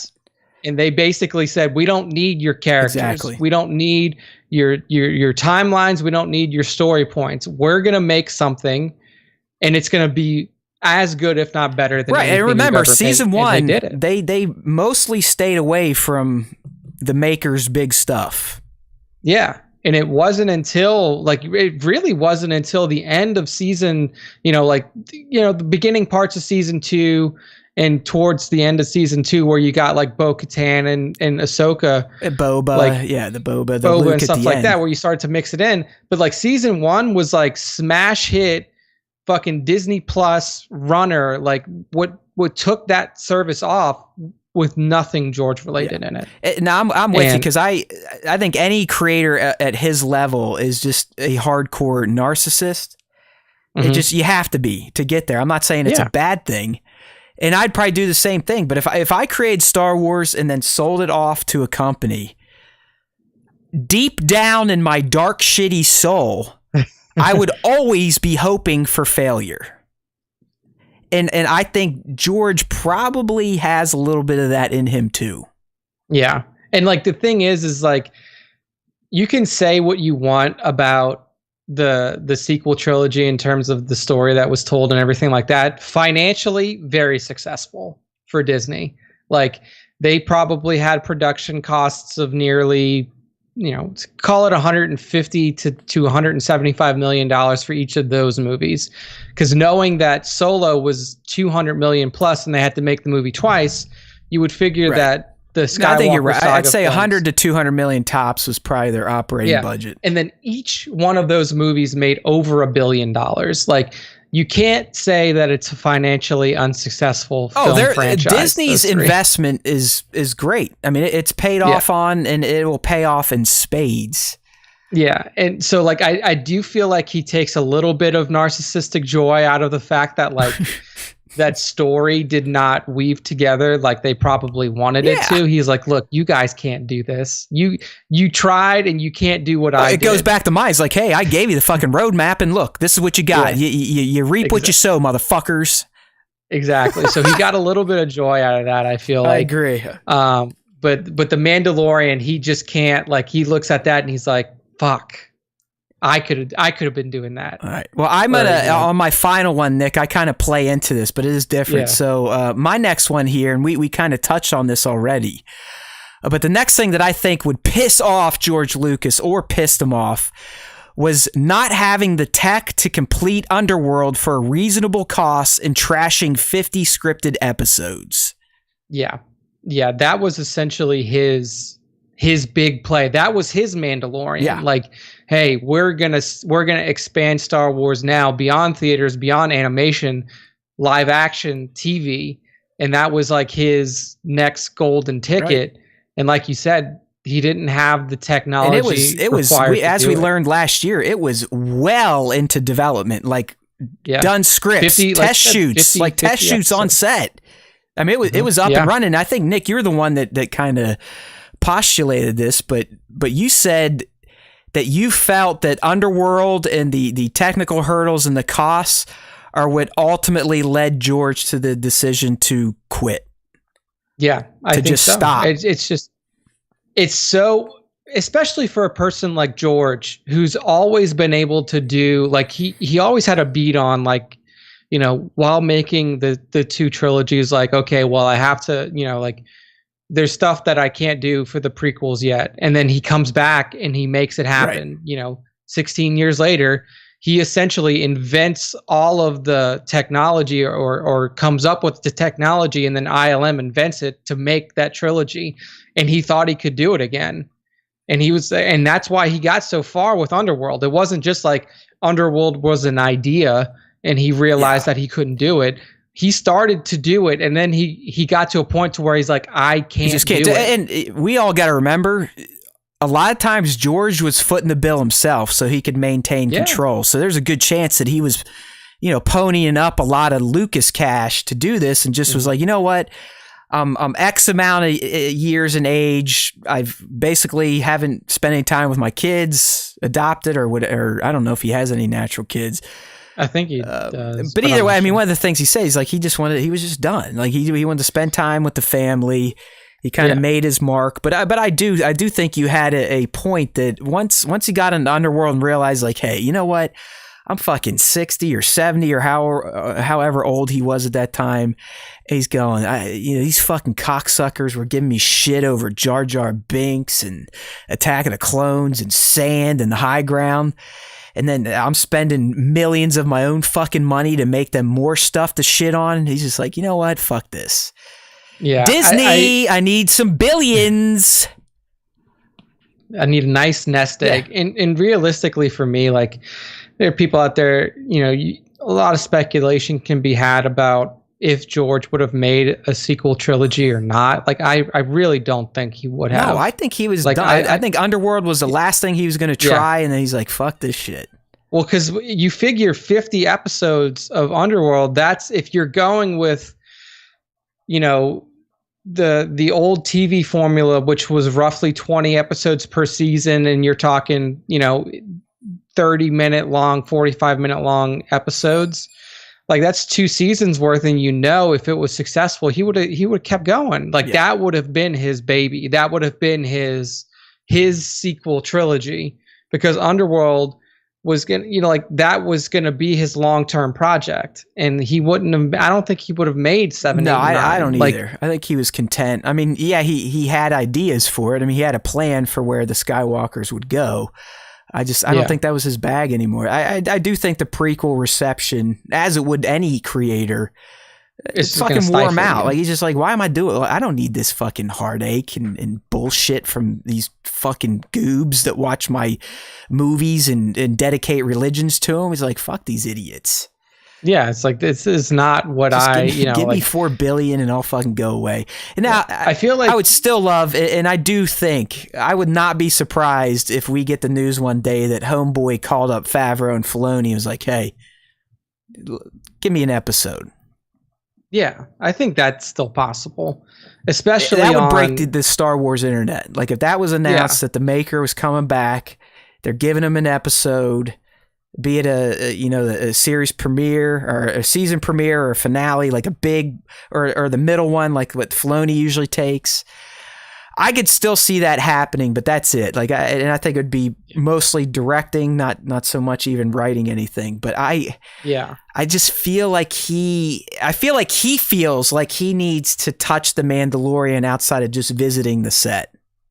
That's what I was going to say. If it's anything, it's the Mando, because that's the one, like I said in my number 2, that's the one that really probably or Ahsoka, because I mean, she again was a part of his creative vision. So, all right, Nick, what's your last thing that pissed off George Lucas? My last one, I just put the sequel trilogy in general, and we kind of touched on a lot of the points around the sequel trilogy already. I mean, one, I think the financial success probably annoyed him, especially the financial success of the first one, because and of how closely it resembled A New Hope and all that. Yeah, like TFA was one. I think it was probably the best critically and fan reception out of all 3. Like, without a doubt, it was the most widely accepted. Oh, dude, it's easily the one sequel trilogy movie where you're not going to get spit on from somebody if you're like, hey, TFA, not a bad movie. Yeah, you're not going to get like a or it's generally like, yeah, I kind of liked it. It was a little similar, but yeah, it was promising. And then they fucked it all up at TLJ. I hate you. Yeah. Ryan Johnson needs to die. But I think with that one, he saw, like, I think he was starting to doubt the juice it had left. Like, I think he was like, that's, like him not being able to get Underworld off the ground, and then just like the sour taste in his mouth after the prequels, like that went into it. But he's also like, man, I don't know if Star Wars has the clout that it once had. Like, I don't know if I could do what I did in 99 and come out and put out new movies and it just bang and then happen. And then he saw TFA make $2 billion worldwide, and he was like, fuck, man, like, I could have done that. Like, that could have been me again. And I feel like that got I feel like he's pissed because, like I am, when he's like, Ray, you're a Palpatine. I think that too, like the story again is like, well, it butt fucks what, his nice little bow tie ending in Jedi a little bit. It does. It really does. And like, and I can almost like, I mean, you've heard so many things though. Like, I don't know what his scripts were. I don't know what he would have had planned, but like apparently he told like he was talking to JJ and he's the one who told him like the big bad all along has always been Palpatine. So like if you're going to have, if this is a Skywalker film and you're going to have a big bad, guess who it is? It's Palpatine. Like, yeah, I still feel like he would have done it. Have you seen that? Like, there's a new meme going around. There's always been a meme over Poe Dameron, like, the Palpatine. How did this this type of shit? They're using it now for Godzilla vs. Kong because I know we didn't talk about this. I did watch it. I do think it's a fun movie. I'm not going to sit here and tell you it's the greatest thing I've ever seen.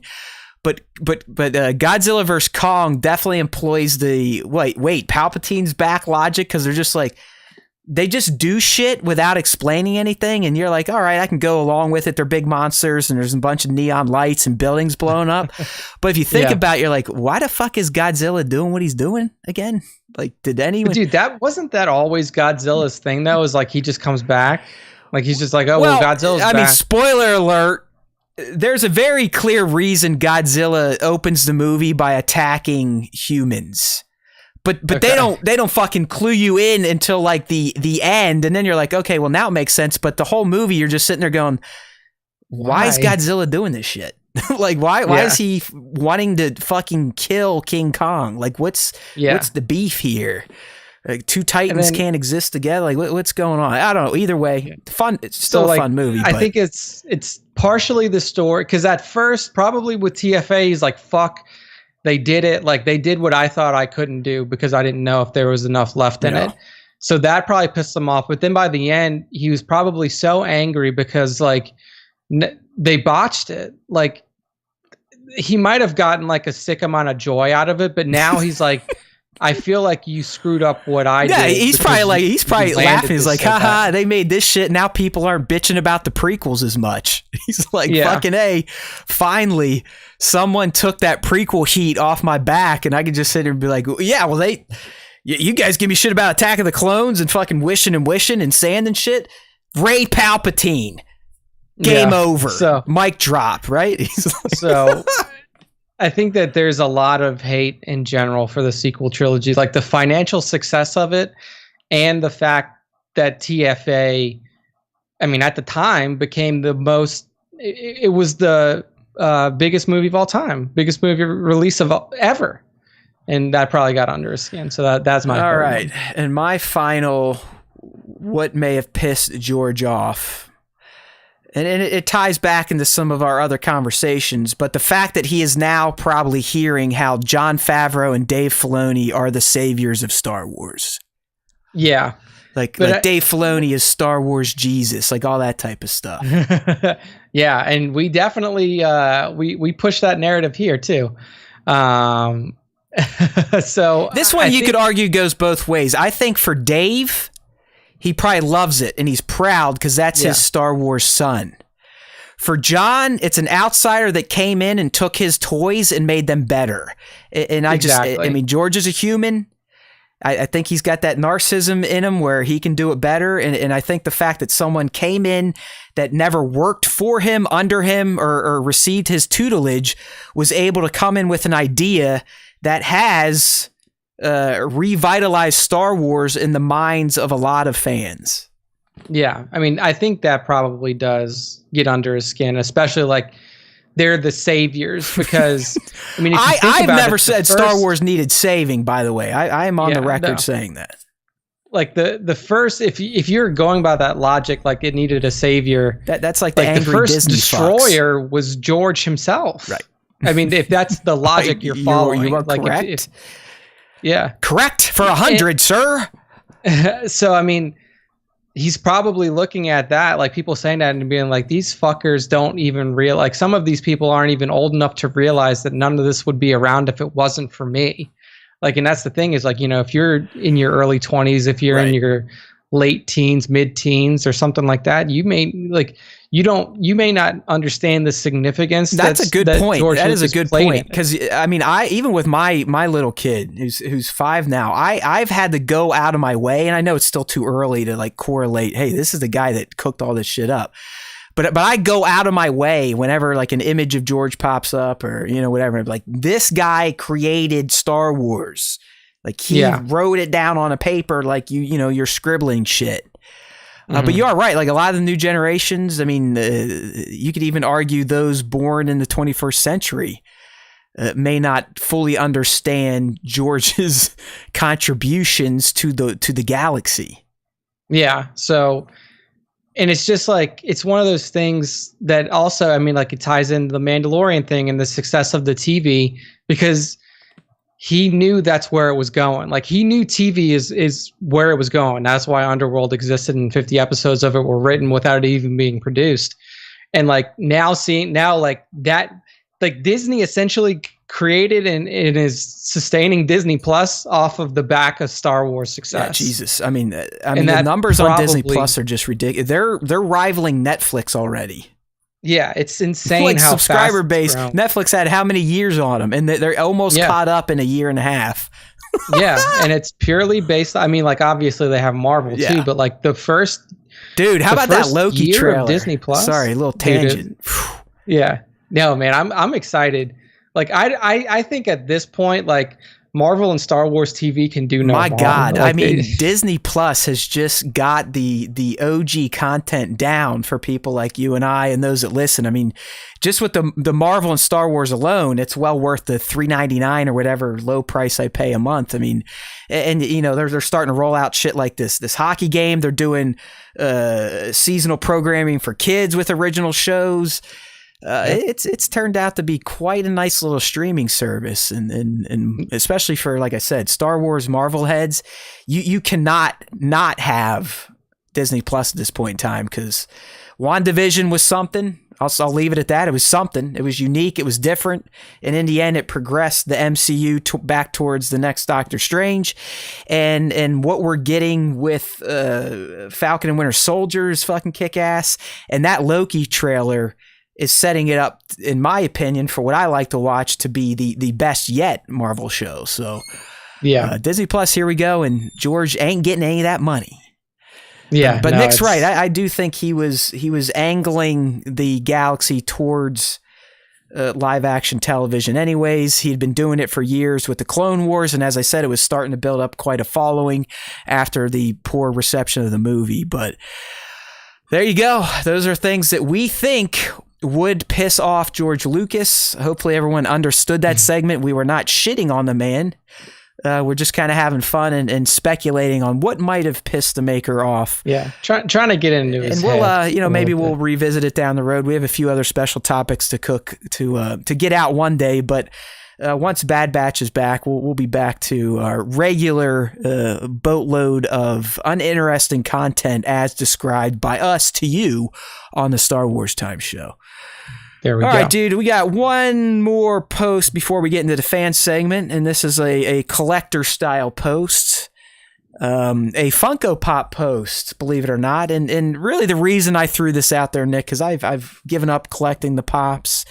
I'm not a hater. If you all want to collect them, have at it. I've actually made stupid money selling old pops, so again, I'm not going to shit on them. But I just gave up the collection or the collecting of pops so I could spend even more of my future earnings and my daughter's future college car funds on Star Wars Barbies. But anyways, I was almost pulled out of Funko Pop collecting retirement last week, Nick, when I saw this new wave of what I'm calling, they call them like the concept series.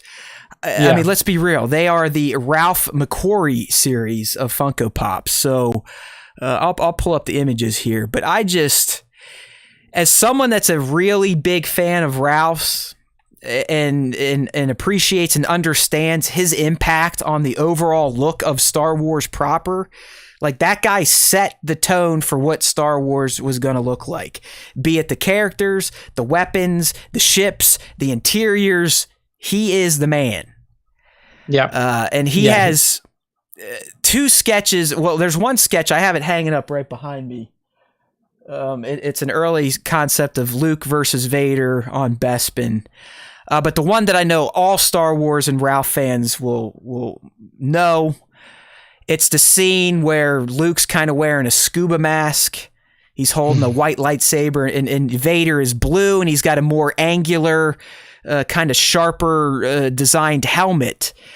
And that is one of the pops we're getting in this concept series. It's the Ralph McQuarrie blue tint Vader. And it just looks fucking pimp. I know it's a pop. I know they don't do shit.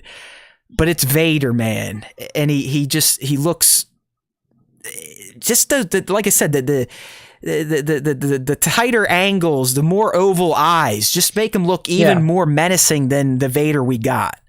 I was going to say, like, that's, I mean, essentially what you get in Rebels is as close to McQuarrie Vader as you're ever going to get.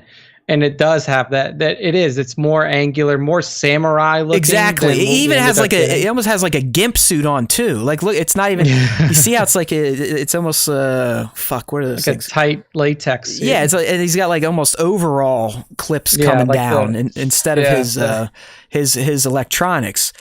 But you also got the Ralph C-3PO, which again is a very it's a very iconic sci-fi robot design for that era. I mean, there's a lot of robots that kind of had that same look that Ralph channeled for early C-3PO. You can see in early R2 where they might have borrowed some designs for Chopper with the arms coming out of the dome. I was gonna say the arms with Chopper. And then the early hobo Yoda looks like even more of a hobo creep. He had that long, like you could almost braid his hair, right? I mean, he had like a bathrobe on, like a Hugh Hefner pimp Playboy robe. Yeah. So I mean, these were out there. They were Hot Topic exclusives. The Vader was gone by the time I even posted it last week. But I don't know. There's something about the Ralph inspired design of these pops, and the Vader in particular is just like, you know what? I got to give a little love to the Funko line. It's been a while. No, yeah. I mean, these are as special as you're going to get in terms of the style and what you're going to get from Funko Pops. I mean, yeah, even I'm like tempted to try to get my hands on the fucking Vader one. Yeah, that Vader's just boss. I'm sorry. It is pimp. Pimp. It's so cool looking, man. I mean, and yeah, like you can't see it now because I'm in the Falcon, but in my house, when I'm not driving the Falcon around, I do have a couple of little Star Wars pops on my bookshelf. So maybe I'll add. I mean, I'm not saying I would get a Funko Pop tattooed on me, but if I did, that would be the Funko Pop. Like even just the face. I know even it being chibified, it's supposed to make it look cute, but that face still makes it look like a badass dude in a suit that's gonna fucking cut you down and choke you out if he doesn't like what you have to say. Oh yeah, very menacing. So there you go. Available now for pre-order on Hot Topic. You can click the link over on the StarWarsTime.net. Sold out by now. I guarantee it. Let me see. Even the Vader's back in stock. Shit! Don't do it, Matt. Don't hit add to bag. No. Yeah, I can't. It says unavailable for shipping for me. Not available for shipping. That sucks. So they're no, it does say out of stock. It's out of stock. They just didn't take the button off. We're stupid, and I'm even dumber because I'm sitting there clicking on the button like a dope. Yeah.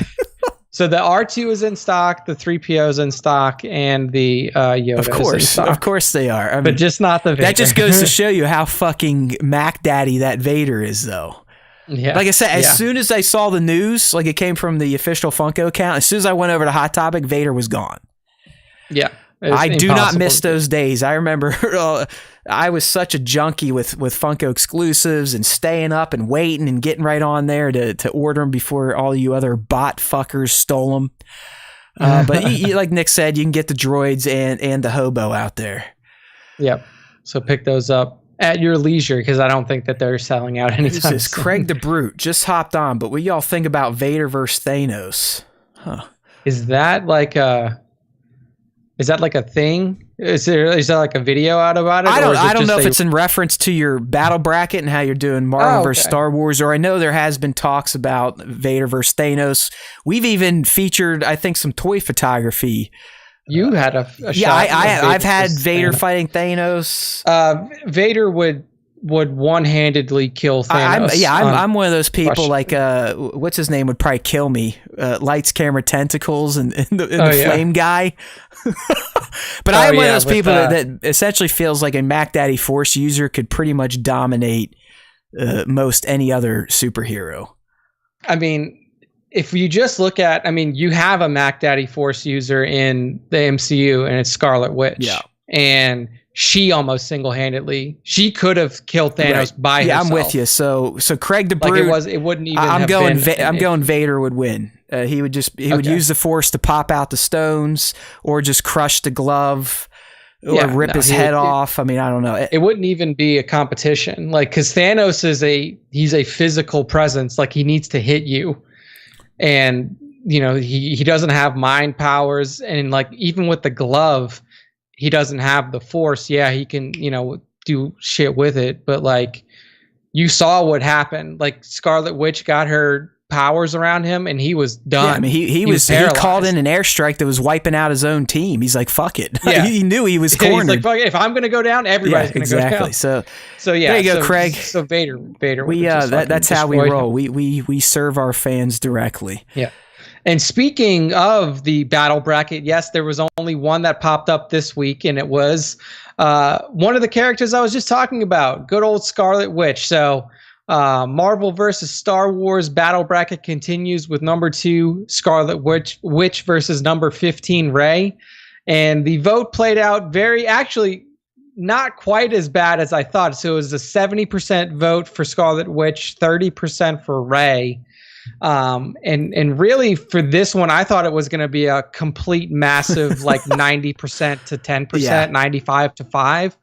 But it was a little bit closer than I expected. And really, like I was mentioning when we're talking about Craig's point, this is even though this is a Marvel versus Star Wars, this is basically 2 Force users versus each other. You know, the only difference here is that Rey has a lightsaber, which could come into effect.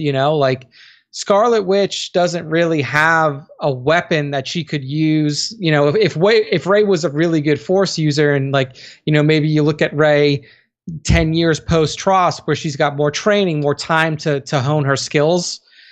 Maybe she can manipulate the Force, throw out her saber, kind of make it hairy, Scarlet Witch, and then give her some problems.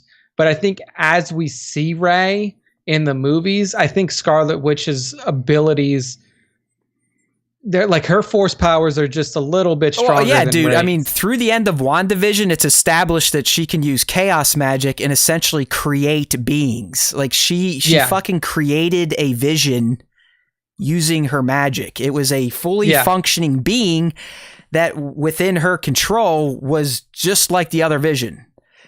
The only time it decayed is when it tried to leave her hex magic. I would agree with you. The chaos magic seems to be at that stage more powerful than just the Force. Yeah. So she's our number 2 seed, Scarlet Witch, and honestly, she's my favorite to win the whole thing. I was a fan of Scarlet Witch for a while. I've always been a huge fan of her. Not and her just powers. a WandaVision homer. You didn't jump on the Wanda bandwagon.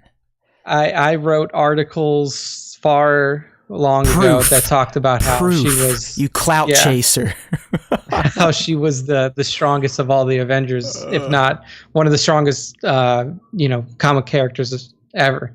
So I think that she could win the whole thing. It's going to be interesting to see how it plays out, because obviously matchups will have their own personal fans and totally. People. So I was only able to get out one this week. Like I said in the beginning of the show, I was kind of literally in the West Texas desert. Remember, the guy almost got murdered in West Texas, so give him a break. The next one up, so I will be doing 2 this week. The next one will be Captain Marvel versus Magneto. So another Marvel versus Marvel throwdown. And then after that, it will be a Star Wars versus Star Wars throwdown. With Luke Skywalker versus Ahsoka Tano. Oh, man, that is brutal. That is a fucking brutal initial pairing. I know, man. That's just how it That's played rough. out. That's like asking a parent to kill one of their kids. I know, right? It's 3 versus 14 because Luke's the 3 seed and Ahsoka's the 14 seed. I mean, I probably could have seeded Ahsoka higher, but the Magneto angle, though, like depending on who wins the Captain Marvel versus Magneto one, the Magneto angle versus any Star Wars force, like any Star Wars character, is interesting because you can essentially just take away their lightsaber. Like you can just remove that immediately. Yeah.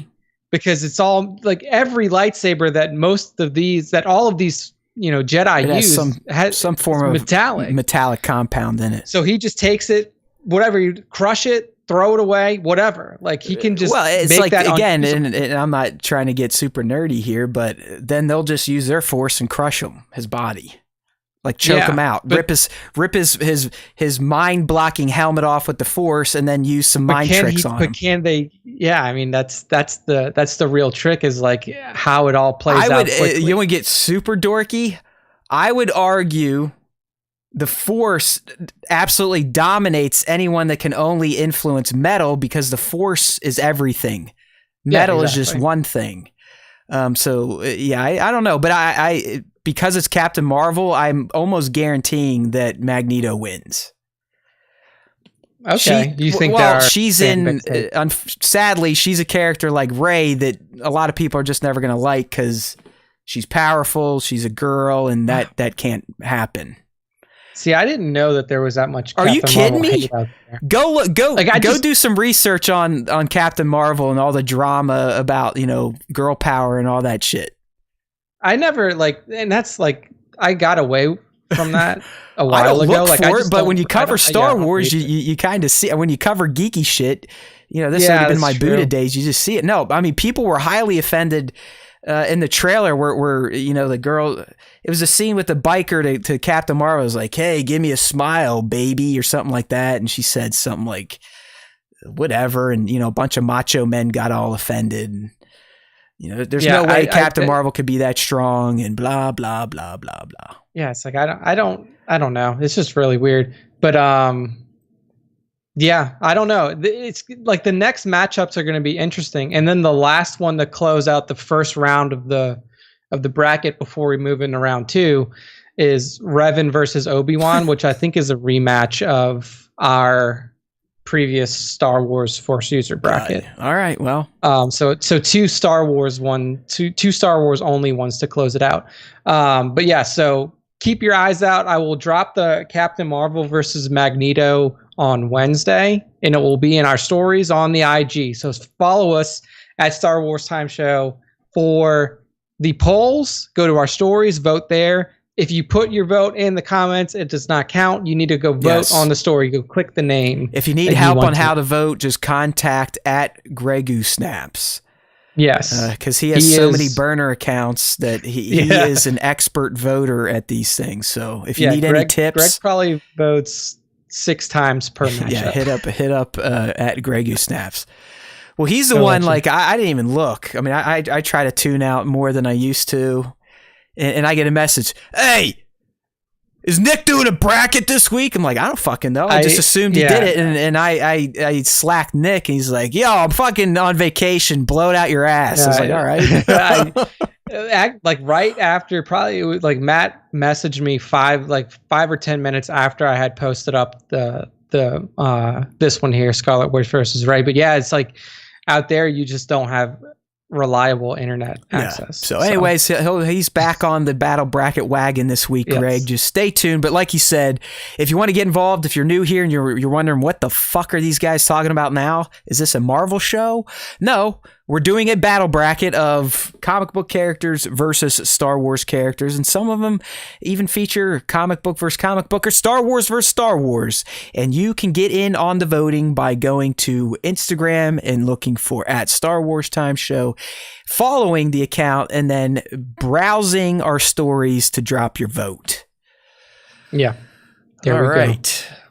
And this will bring us into the next part of our fan segment this week, and it is our question of the week, which Matt has been the steward of for the last couple of months.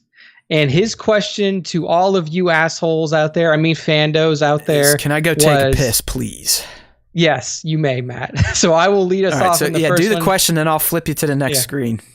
So it is, what is your favorite Obi-Wan Kenobi moment and why? So there you go. And our first one up, I think this is from Rippick Tan again. Tan. Yes, Rippick Tan with the response says, tough one, but I think I have to go with old Ben explaining the Force to Luke in A New Hope. It's one of my favorite scenes in all of Star Wars. He's waited all those years for that moment, and having the prequels makes that scene all the more powerful. Honorable mentions are the Jedi mind trick about the droids, Mos Eisley Cantina, and then the Death Sticks scene in Episode 2. Interesting call out. Let me get you something. Cantina scene. And of course, the first and last time Obi-Wan fights Maul. So the first matchup in Clone Wars, and then the last matchup in Maul, or not Clone Wars, in Episode 1, and then the last one in Rebels. So lots of good ones there. The "Let me get you something" scene from the A New Hope Cantina. That was also cool. That's the first and only time you ever see a lightsaber strike somebody, cut off a body part, and it leaves blood. So there you go. But yeah, good mentions there. The initial one there, the one that he went with, though, if you think about it, it probably is the definitive Obi-Wan Kenobi moment.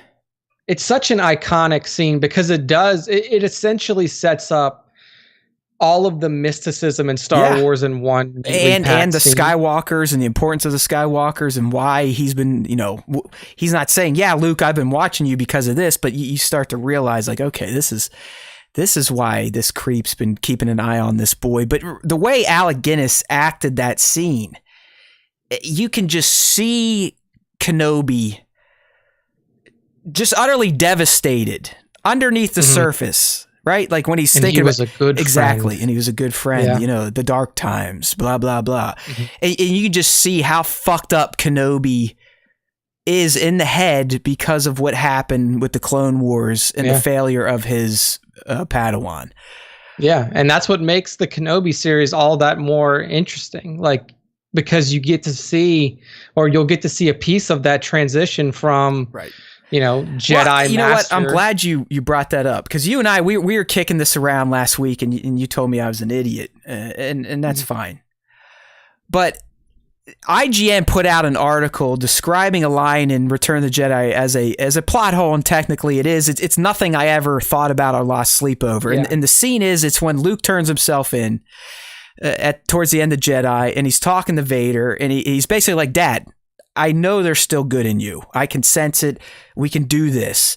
And Vader literally says, basically, Obi-Wan once thought as you did. Yeah. And if you really think about it, the last exchange we have as of right now is Obi-Wan watching Anakin burn to death. Yep. There's no passing of a sentiment that he was trying to redeem Anakin at that point. So the line that Vader delivers to Luke and Jedi is kind of plot holy. It doesn't make sense. So what IGN was speculating, and what I kind of jumped on and was like, you know what, this would make sense, is that in the Kenobi series, maybe we're going to get an interaction where Ben is trying, maybe even if it's just reaching through the Force, like, Anakin, I know you're still in there, dude. Come on, you can do this. But obviously, Vader's going to win out there. And Nick's like, hey, whatever. Because what was your point was, it was a good point, but what was it? I forget. So like, mine was that it's not a plot hole because they kind of give you that at the end of Episode 3, like when Padme's delivering the children and right before she's about to die. Like she tells Obi-Wan, like, there's still I know, good but in that's him. Her opinion. The way Vader delivers it to Luke, it's as if Obi-Wan himself talked to Anakin Vader and said, dude, I know Anakin's still in there. Come on. Yeah. And obviously I know what you said now. I know what you said now. So if they do go back in Kenobi and address this, then they're going to open up another plot hole. They create a plot hole in A New Hope when the Falcon comes in and he goes, wait, this is a presence I haven't sensed since and he walks and then he away. like walks off. Where and it's like Nick's point is when you're talking about an 18-year gap, that line makes a lot of sense. But now if we're talking about what a 5 to 6, 8 year gap, then it doesn't. It's like, he's still out there, and that he's actively fucking with you, right. Or like he's trying to get cut. So it's not like it would be a surprise. Like it could be a surprise to Vader that like, man, I thought that we would have killed him already, or I thought that he was long gone. Or I mean, it could be like a lot of the holes George himself created in the prequels and making Obi-Wan a lying sack of shit. So I think IGN had a good idea. I mean, that line in Jedi could definitely be fleshed out in Kenobi, 100%. Yeah. But Nick also made the good point that then Vader's iconic line in A New Hope will lose a little bit of its gravitas. Yeah. But they're going to interact. We know it's happening. Yeah. I mean, so we probably are going to get a moment where Obi-Wan is trying to relate to Anakin within the shell of Vader. I don't think it's going to be mano a mano. I think it could be through the Force. Anyways, like I said, it was a side tangent. It was something that I wanted to discuss, but we forgot about it because Nick was like, hey, they're full of shit. You're full of shit and I'm full of shit. And I was like, you're right. We're all full of shit, so let's just forget about it. Yeah, I mean, I think, but we'll definitely... It's just funny how they ran like, the Kenobi series could fix a major plot hole in Return of the Jedi, and that's why I clicked. I'm a clickbait idiot like the rest of you. And then I read, I'm like, you know what? They do have a point. But then it does kind of fuck up some of the New Hope stuff. So there we go. Yeah. I think that's the hard part now about creating any content that is directly connected to everything else, is that like it's so easy for plot holes to pop up. Like it's so easy gonna happen. For something. It's going to happen. Yeah. Like you can't, it's almost like you can't write something without affecting, like I was talking about with the fucking code for for Lego Star Wars. There is that cascade effect that when you put in a new piece of content, dude, Cyberpunk, you drop connected. a 40 gig patch that fixes 50 pages worth of problems, but those introduce a new 50 pages worth of problems. Yeah, I mean, it's just that's constantly what happens in a universe. I never considered that line a plot hole, but if you really analyze it and get anal over it, yes, it technically is, and yes, it probably will get some some light shined on it in the Kenobi series, because you're not bringing back Vader just for shits and giggles. You're either getting a flashback or you're getting some Force walkie-talkie action, something like that. Yep. So all right, up next up, Crondale.sw says, as sad as it is and as much as it sucked for him and for us, but the moment I saw Obi-Wan lose Satine to the same man that took his master from him, that was the moment he was 1,000 times more solidified as my favorite character. He lost so much, but never lost himself, nor did he allow himself to lose control. Holy crap, I love that character. Yeah, I mean, that's tough. Like I never really thought about it in that context of like how much Obi-Wan lost. Oh yeah, a lot. Yeah. I mean, really, by the time he's on Tatooine, think about what that fuck's gone through. Yeah. Master killed in front of him. Woman killed in front of him. The chosen one that he was tasked to train destroys the entire order and fucks up the galaxy. I mean, it's like you essentially have the death of 3 of your closest friends and or lovers, and you have the complete destruction of your entire life's work. Yeah, your whole order. Like, I mean, because Kenobi, I mean, he was a Kool-Aid drinker from day one. He was taken as a child and fully raised Jedi. So, I mean, he was as dogmatic of a Jedi as you could get, and he lost it all.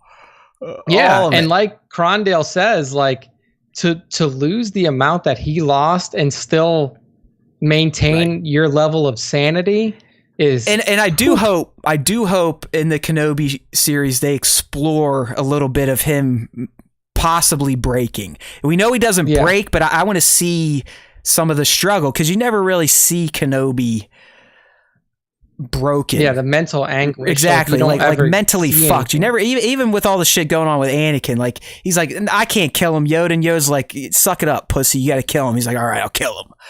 He doesn't spend a lot of time whining or moping around, and I think we could get a little bit of a mopey Kenobi, and it makes sense based on what he's been through by the time that show comes around to Disney Plus. Yeah, definitely. So good response there by Crondale. Next up, we have the Toy Darian. He says, hello there, both versions, LOL, because it's so damn awesome and encapsulates the character so well. So the hello there, obviously, when he drops down from the rafters and faces off against Grievous, and then the hello there when he pulls off his hood in A New Hope and says it to R2-D2. Why, hello there.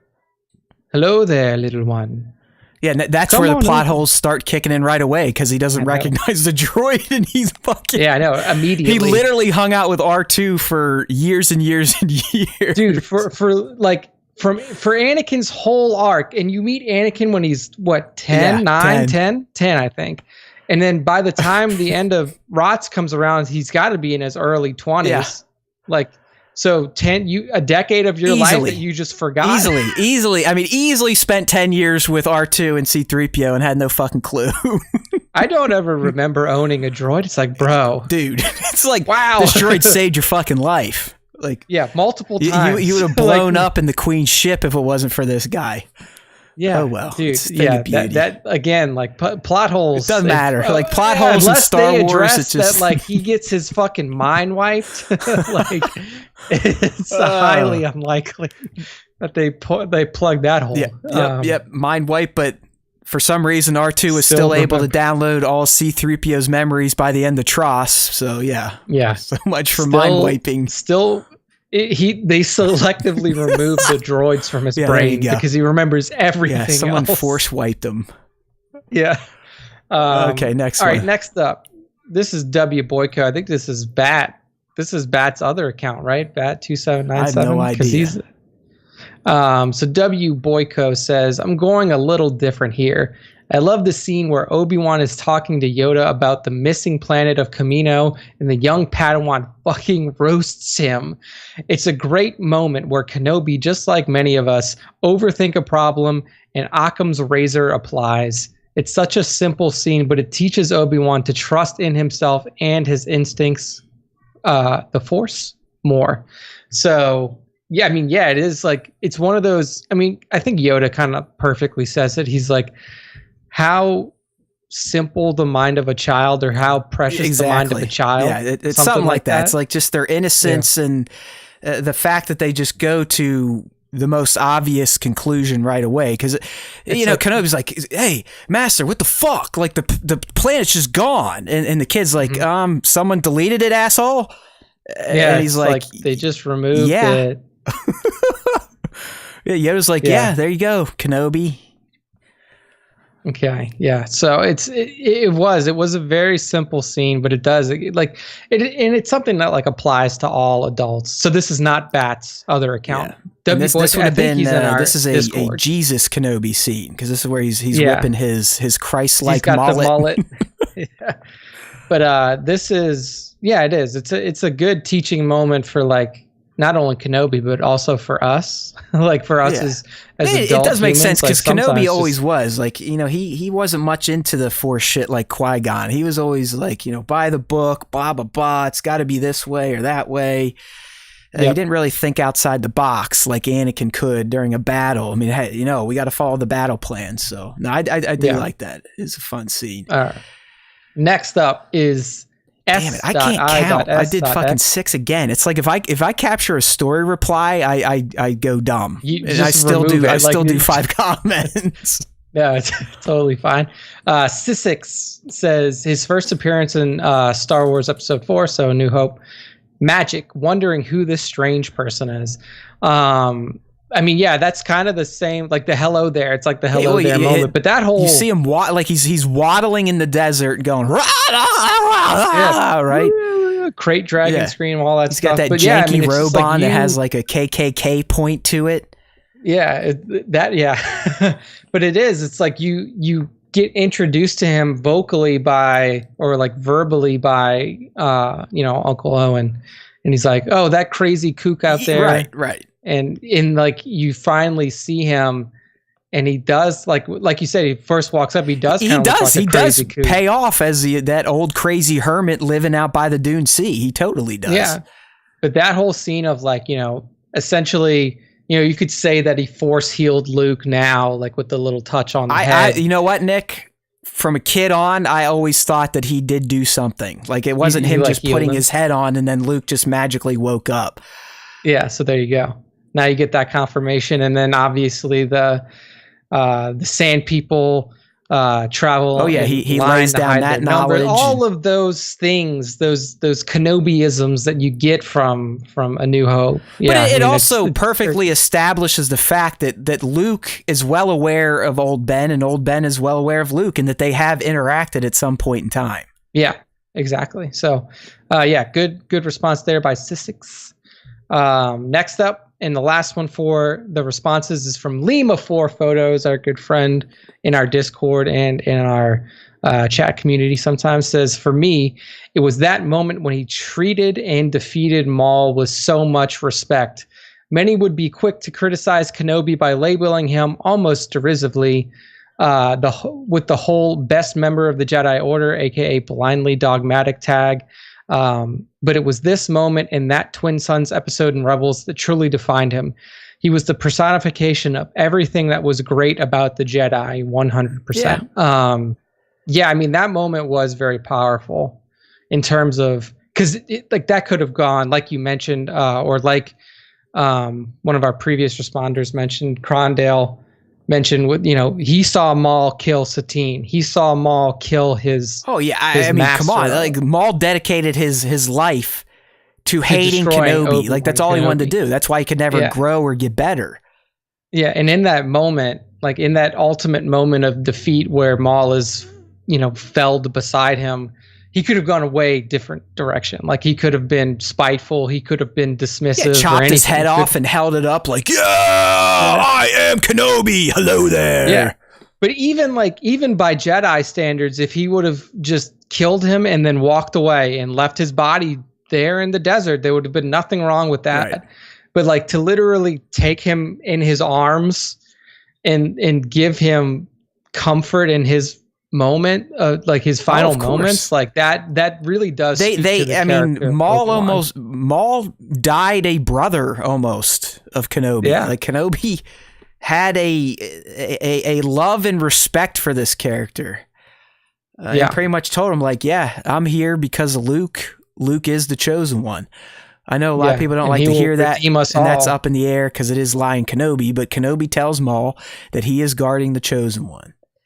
Yeah. And once Maul heard that, he was like, all right, good, thank you. Because, I mean, Maul, we learned through Clone Wars Season 7, he's a shithead, but he was not too keen on what was about to go down with the Emperor and Anakin. Like, even he was like, we got to fucking stop this shit because it could get out of hand. Yeah. I mean, he knew that, just with his underworld dealings, it was going to affect him. If the Empire really does take over, Palpatine gets his hands in everything, that's going to shut down a lot of what Maul was working on too. He knew that Anakin and what he could become was the linchpin. So I think he was relieved to know that Kenobi was still watching out for this shit, and there was still someone there to unfuck what the Emperor did.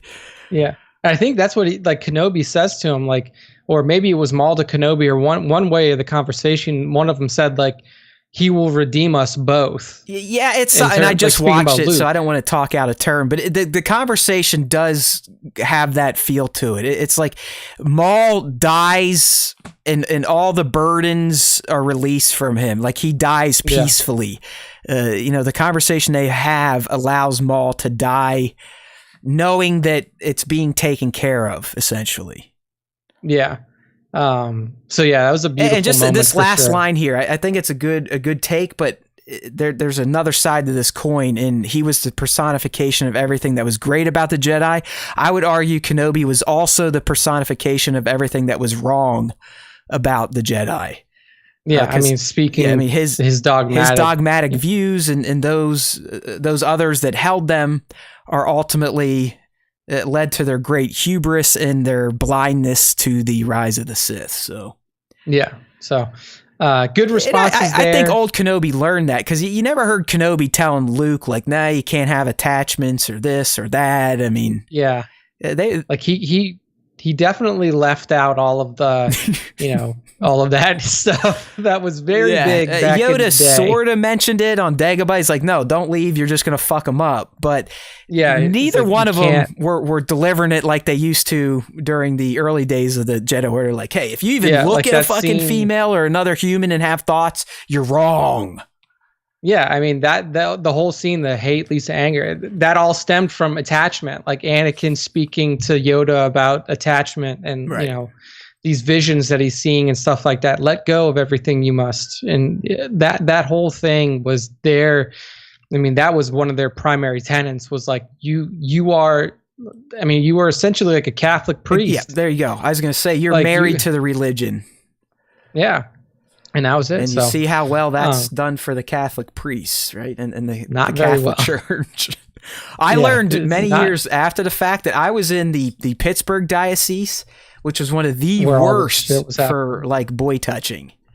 Yeah. So I've either just completely buried those or I did not have any priest boy touching going on when I was a kid. You made that out. You made it out okay. Yeah. I mean, it's definitely fucked up. Not allowing attachments. Right.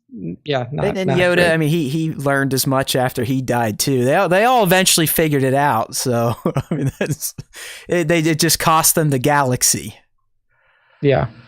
So all right, good stuff there. Good responses there from the community on your Kenobi moments, and that will bring us into our top five Star Wars fan artist features of the week. And this week we have our shot breakdowns as well. So we're going to be breaking down shots from Hasbro Star Wars and from Klondike Studios at the end. But y'all about to get fucked up. Yeah, Matt's in a bad mood. He's going to fucking rip it into you. But all right, so first up, who we got? Who are the winners this week, Nick? Who's number one? Number one is at Joe's Toy Picks with just a very nice, clean Mando portrait. Din Djarin in not full Beskar. This is partial Beskar, I would say, because you got one of his pauses. Season 1, Episode 1, and Episode 2 Mando. Yep. So, and it's just like a clean, crispy shot of Mando. Background looks like it's probably Digirama. Yep. But yeah, man. So it is. So I mean, for a Digirama shot, the trick there is getting the light to match the background. And I think Joe's Toy Picks did that quite well. This picture also just goes to show how fucking excellent the Hot Toys Mandalorian Barbie is.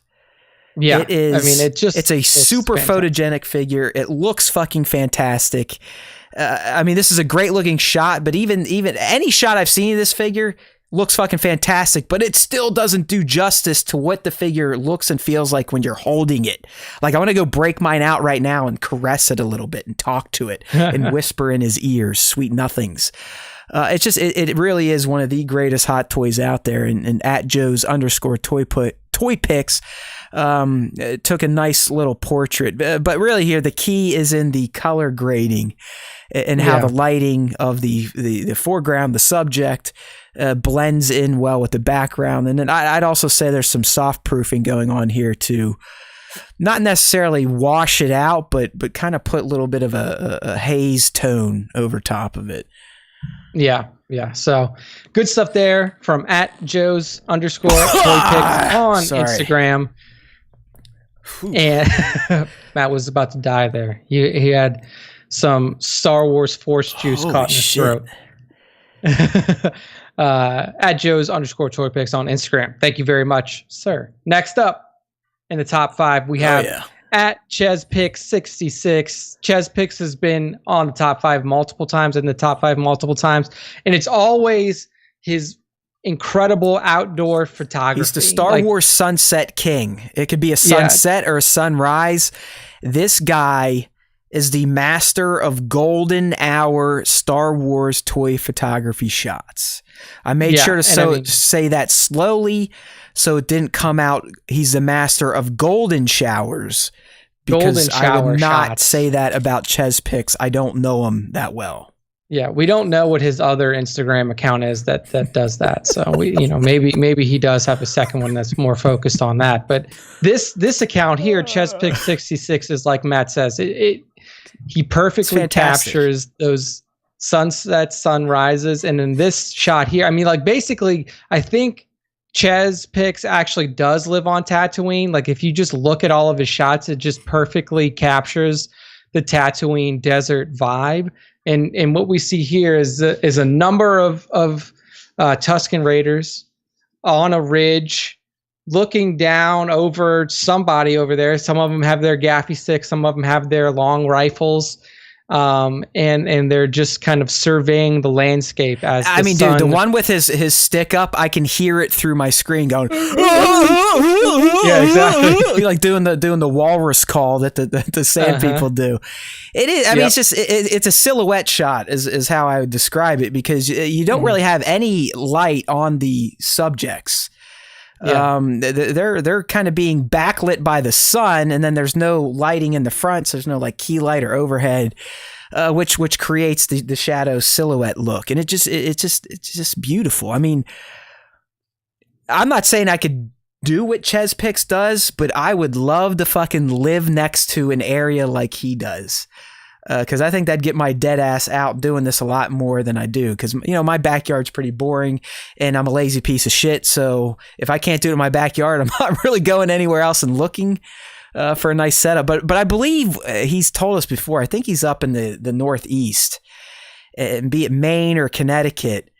And he lives by one of the beaches, and it's obviously flat ground. You're not going to have a lot of mountains, so you get those perfect windows to capture the sun rising and setting in a Tatooine-esque type of environment. Yeah, but I'll go on his page now for those of you on the live stream, and there's not a bad shot on here, and the sunsets, like I said, are just fucking killer. I mean, it just brings such a natural feel, lifelike feel to the hobby. And that's why I prefer shooting outside. Obviously living up north, it's not something you can do year round, especially if you're a puss like me. But if you have the right conditions, like what ChezPick gets here, I mean, you can create some fucking out of this world, real world looking photography using toys from a galaxy that is so far, far away. Yeah, absolutely. So great shot there by @ChezPick66. Make sure to give him a follow. He is definitely worth it. It's always nice to see those golden hour shots pop up on your feed on the IG scrolls. So give him a follow. Next up is one from @Chang, CHANG _smoker. And this is just, I love these creative shots where people take Star Wars figures and then put them in obvious, just otherworld, not really otherworldly, but like outside of the Star Wars universe. They're atypical situations for Star Wars characters to find themselves in. Perfect use of words there. So what we see here is a Stormtrooper rock band. You got your lead guitarist and probably lead vocalist up there doing the shredding it, man. The rocker knee slide. He's down on two knees, looking up to the rock gods, riffing on some sort of tune. It just, I like Nick said, I know a lot of toy photographers that they're not into these more comical, or I call them # Star Wars humor type of shots, but I love this shit because it shows ultimate creativity and imagination. And B, it's just fun to see Star Wars characters doing shit that doesn't make sense for them to be doing because it's nothing we've ever seen in universe. Exactly. And in this shot particular, like the setup was really great. You got you have a stormtrooper off behind the main focus that's playing another guitar, and then you have another trooper off on the drum set in the back right. The lighting is so great. Like you get to see those rays of light coming out. There's some stage effects going on right here. Yeah. Maybe get some pyro going. If this was a live show, you get some poof, poof, poof. Maybe the lead would break out a Mynock and he'd bite its head off, right? Like Ozzy Osbourne. Just like Ozzy. But yeah, man, I mean, this shot here was just super fun. I love the colors used in it. It does have like Nick, do you see in the foreground how he's got like hands? outlines of hands, like the crowd sitting there like, yeah, it's the bucket heads. We love our buckets. They don't suck. Darth Vader does. Yeah, dude. So I just really love the vibe of this shot. I love how Chang was able to pull it off. You know what? I mean, funny shot or not, it's a fucking killer setup. Like the posing's great. Getting these little cocksuckers to sit on the drum set, hold the drumsticks, hold the guitars, and it actually look natural. The pose of the lead, like Nick said, I mean, it is a perfect. You could put on a T-shirt to sell at a band's tour shop. Of the lead singer, down on his knees, looking up and rocking out. The guy in the back, he's got like almost a perfect bass player stance, right? Because bass players are always just kind of cool and chill, slapping that thing. And as you said, that the light he's using, it's a real light, but the way he kind of got it bouncing off the atmosphere. So I don't know, it's fantastic. I mean, I love the imagination. I think the posing is top notch, and that's really what sells the shot are the poses. Yep, exactly. So at Chang_Smoker on Instagram, go give him a follow. He's got a lot of fun kind of mashups done on his feed too. So make sure to go give him a follow, go give him a look. All right, next up in the top 5 for this week is a shot from at Odal_studio. And it's just a really awesome shot of what could have been, I guess, you could say, if Luke did take father that turn over to the dark side. Mm-hmm. It is father and son standing right next to each other, both with red lightsabers ignited in some sort of battlefield where it looks like there's maybe a fallen temple behind them or some sort I of even thing. like how he used this is the Hoth pilot Luke. And I don't know if Odal did it just because you have the echoes of the chess piece between father and son now. It adds a little bit of a mechanical vibe to Luke Skywalker. Yeah. But yeah, I call this a concept shot. I'm also a fan of that. I mean, I like anything Star Wars art. That's why we do what we do. And by the way, if this is the first time you're listening to the top 5 Star Wars fan artist features here on the Star Wars Time Show, what this is every day, we ask those of you that create Star Wars art of any form. It could be toy photography. That's predominantly what we're talking about today. But it could be traditional artwork. It could be fecal artwork. It doesn't matter. As long as it is Star Wars in nature, if it's cosplaying, doodles, tattoos, it's art, right? So Star Wars art. We like it. We want to share it with other people. So on Instagram, if you are posting something Star Wars related, and as you could see, it could be mashups, it could be crossovers, it doesn't matter. JMB, Jason B. Michael, who was on here a few weeks ago, he was like, oh man, I can't believe you guys shared my Batman post. I was like, well, he's on Tatooine and he's holding the Mandalorian's head, so it is Star Wars art. So tag the account at Star Wars Time Show, but also please use hashtag Star Wars Time Show. That way we'll see your work. Every day I feature 12 shots on our Instagram account. And then once a week during the show, like we're doing right now, Nick will select the top 5 and we'll go through it on the live stream, show it off, talk about it, and generally pay homage to you artists, kissing ass, that type of thing, whatever you want to say it, blowing smoke up your butt. But it's not really blowing smoke. It's legit smoke. We are here to honor you and share your creative vision with other Star Wars fans. So there's my ditty on that. Get at it. We need new fans anyways, so get involved. But back to at Odal_studio and his excellent looking concept shot of Hoth pilot Luke and good old Daddy Vader. Yeah, I think what really helps sell this shot too is like the particle effect he did in the background. I don't know if it's like sand falling. Yeah, Odal does a lot of sand kicking up. So particle, like the everything Kylo is what I call this. Yeah. I mean, it fits it so well because it does look like they're basically in the middle of some sort of battle where they just either like this whole temple just fell over. Or they just kicked the shit out of whatever building that was, and now they're coming out like, all right, this is how we roll. This is how justice is going to get carried out now in the galaxy. Yeah, so I just thought it was a really excellent shot of the father-son duo and what could have been the dark side. It's Vader's backup Force. plan, because you remember at first he wanted to rule the galaxy with Padme.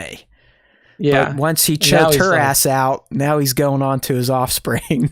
Yeah, rule it father and son. Maybe that's just as good. You know, still not. He'd be like, hey, Padme didn't have the Force. This guy's got my jizz in him, so he's probably got some magic hands.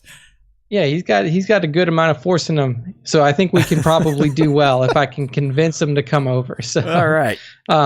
Yeah, good shit there. At Odol, ODOL_studio on Instagram. Well done.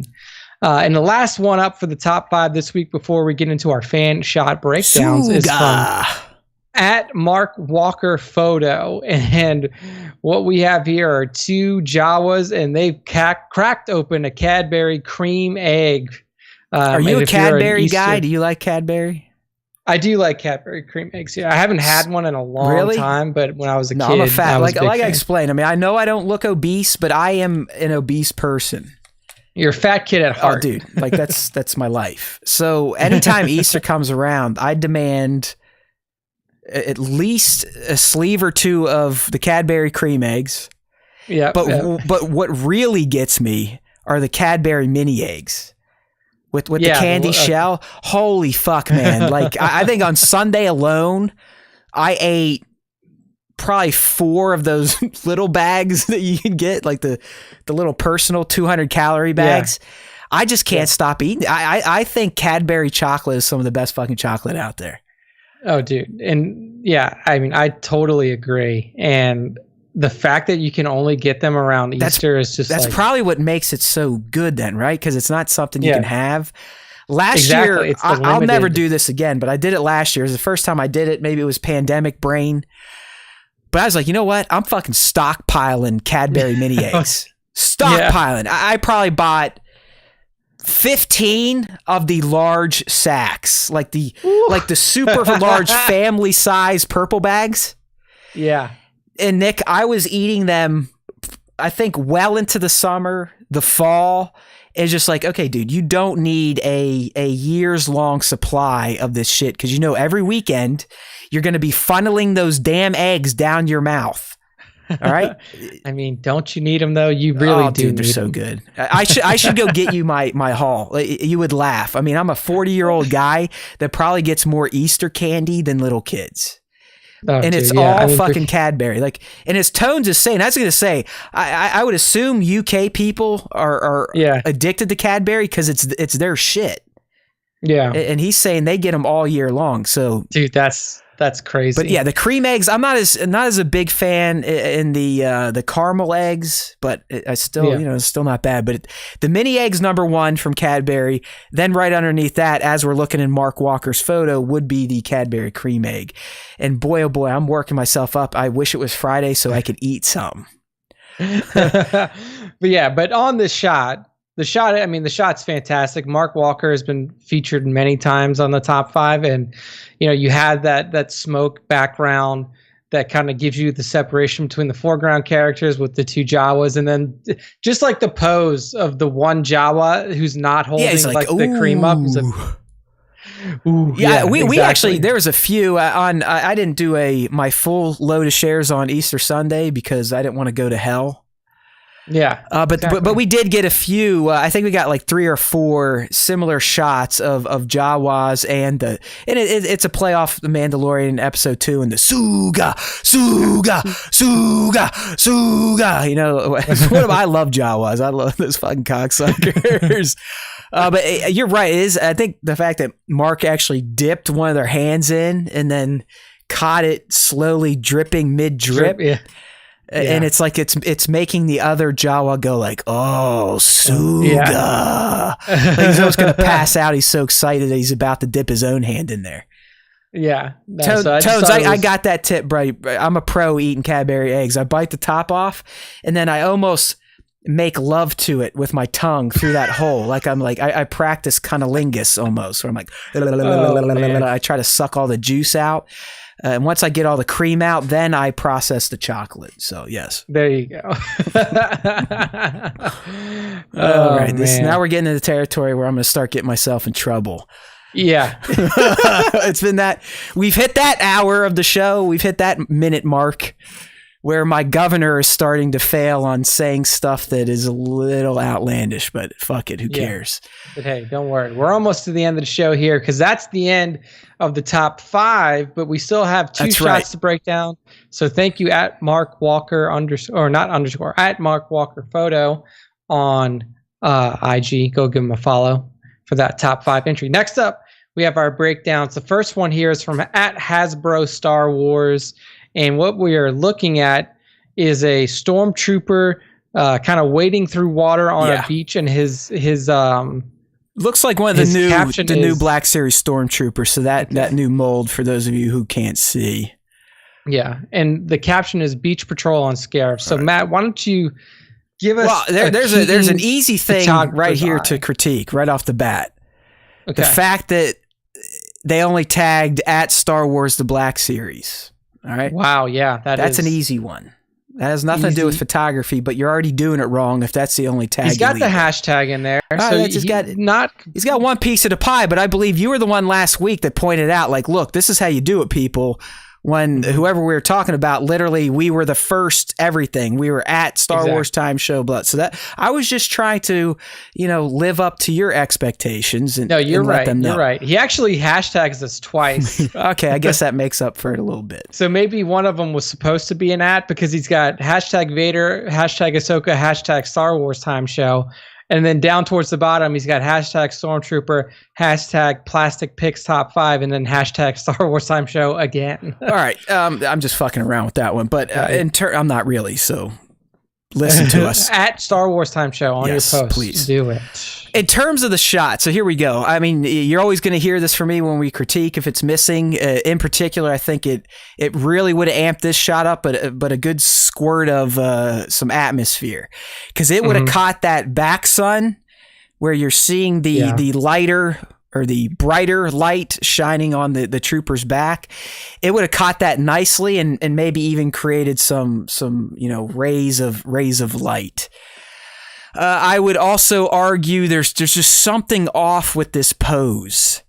And coming from a guy that sucks at posing, it's hard to explain exactly what could be off, but it just doesn't quite look like a natural stance for a stormtrooper. It's almost like he's standing too straight up. Too straight. I was going to say it's like too straight. It's almost like it's like the shot is supposed to evoke like walking and movement, but it almost looks like he was standing still and then got like surprised and then looked over, like stood up real straight, like when you get surprised. And I'm with you because the lower body posing, I think, is good going for that I'm walking through water type of shot, which I assume at Hasbro Star Wars was going for. So that's what it is. It's like you almost needed to slightly tilt the torso down a bit more to go more in line with where his left leg is walking. And again, this is something that I struggle with severely, and I try to practice every time I set up. I've been doing at least one shot a week, so I'm getting more practice at it. But even with that being said, I'll look at some shots where I was looking in my viewfinder. I'm like, oh, that looks good. But when I go to whittle them down and edit to post, I'm like, come on, dude. You could do better than that. Like, and this always goes back to the mantra of a great toy photography shot. You should look at it and it should not feel like a toy. It should feel like a natural, organic pose of a character. And there's just, like I said, that straight up and down upper torso pose in this shot is slightly kind of breaking the illusion here. Yeah, for sure. So, but yeah, I mean, I agree on the pose. I agree on the atmosphere, even if it is just like, just a small spray of atmosphere. Or even like this might have been a good one, Nick, to get like a little spray bottle and just get like some water mist in there. Look like it's coming off of the ocean. Yeah, exactly. So a couple of different options there, but yeah, I mean, overall, I like the lighting, all natural light. And I think the way that the light is kind of coming from that right side of the image and then, kind of brightening up the No, right side of the it's character. framed well. I mean, it's sized well. I mean, it does look like a large character. It doesn't look like a toy. It's just, a little bit off in the posing, and you could have used a little, either if you had to after the fact VFX to kind of add a little more to the scene, or if you like doing stuff practical, get a spray bottle or mister or something out there, even maybe stirring up the water a bit with canned air could have added to it. It was just missing like an ingredient or two to really, really pop off. Yeah. So there you go. At Hasbro Star Wars. Hopefully that was some helpful tips. But overall, like Matt said, framed well, looks really solid in terms of the scale of the figure. Just a couple of little extra elements would really make it pop a little bit harder. And this next one here is from at Klondike Studios, our good buddy who's hanging out in the chat. And what we have here is the Mythos Kenobi figure, and he's walking through what looks like a sandstorm. So Matt, why don't you hit us right off the bat, and we know this is Joe. So I was going to say this looks like it came from Crackhead Bob. I'm only saying that because I know Klondike's a huge Stern fanboy like myself, yes. So I had to lead with something Stern related just to get him right off the bat. So it's not Crackhead Bob, it's Gary the Conqueror. I wish I could say his real name, but I don't want to get in trouble. So, but no, I'm just kidding. All right, so here we go, Joe. Obviously, fucking love the figure. I have him too. He's one of my favorite, one of the greatest 1/6 scale figures out there. I think something that stands out to me right off the bat. You got the atmosphere in there. It's practical. It's looked like you used the everything Kylo technique of kicking up some sand. Maybe it was aerosol because it looks like there's some smoke in there too. Mm-hmm. I think the one thing that could have been improved upon here is just lighting in general, and maybe lighting on your subject, because the backlight we're working with more of a warmer tone, but then it feels like the light on Kenobi himself has a cooler tone.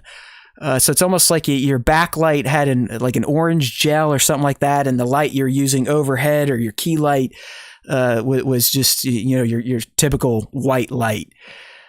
So I think the overall color tone should have slanted more towards the warm range versus the cold range, just based on the predominant warm light of the backlight.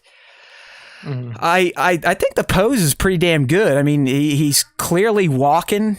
I mean, you could ask, why is he walking and using his binoculars at the same time? Is that something you would do? Or is he walking away just after he viewed something and he's walking towards it after he spotted it in the distance?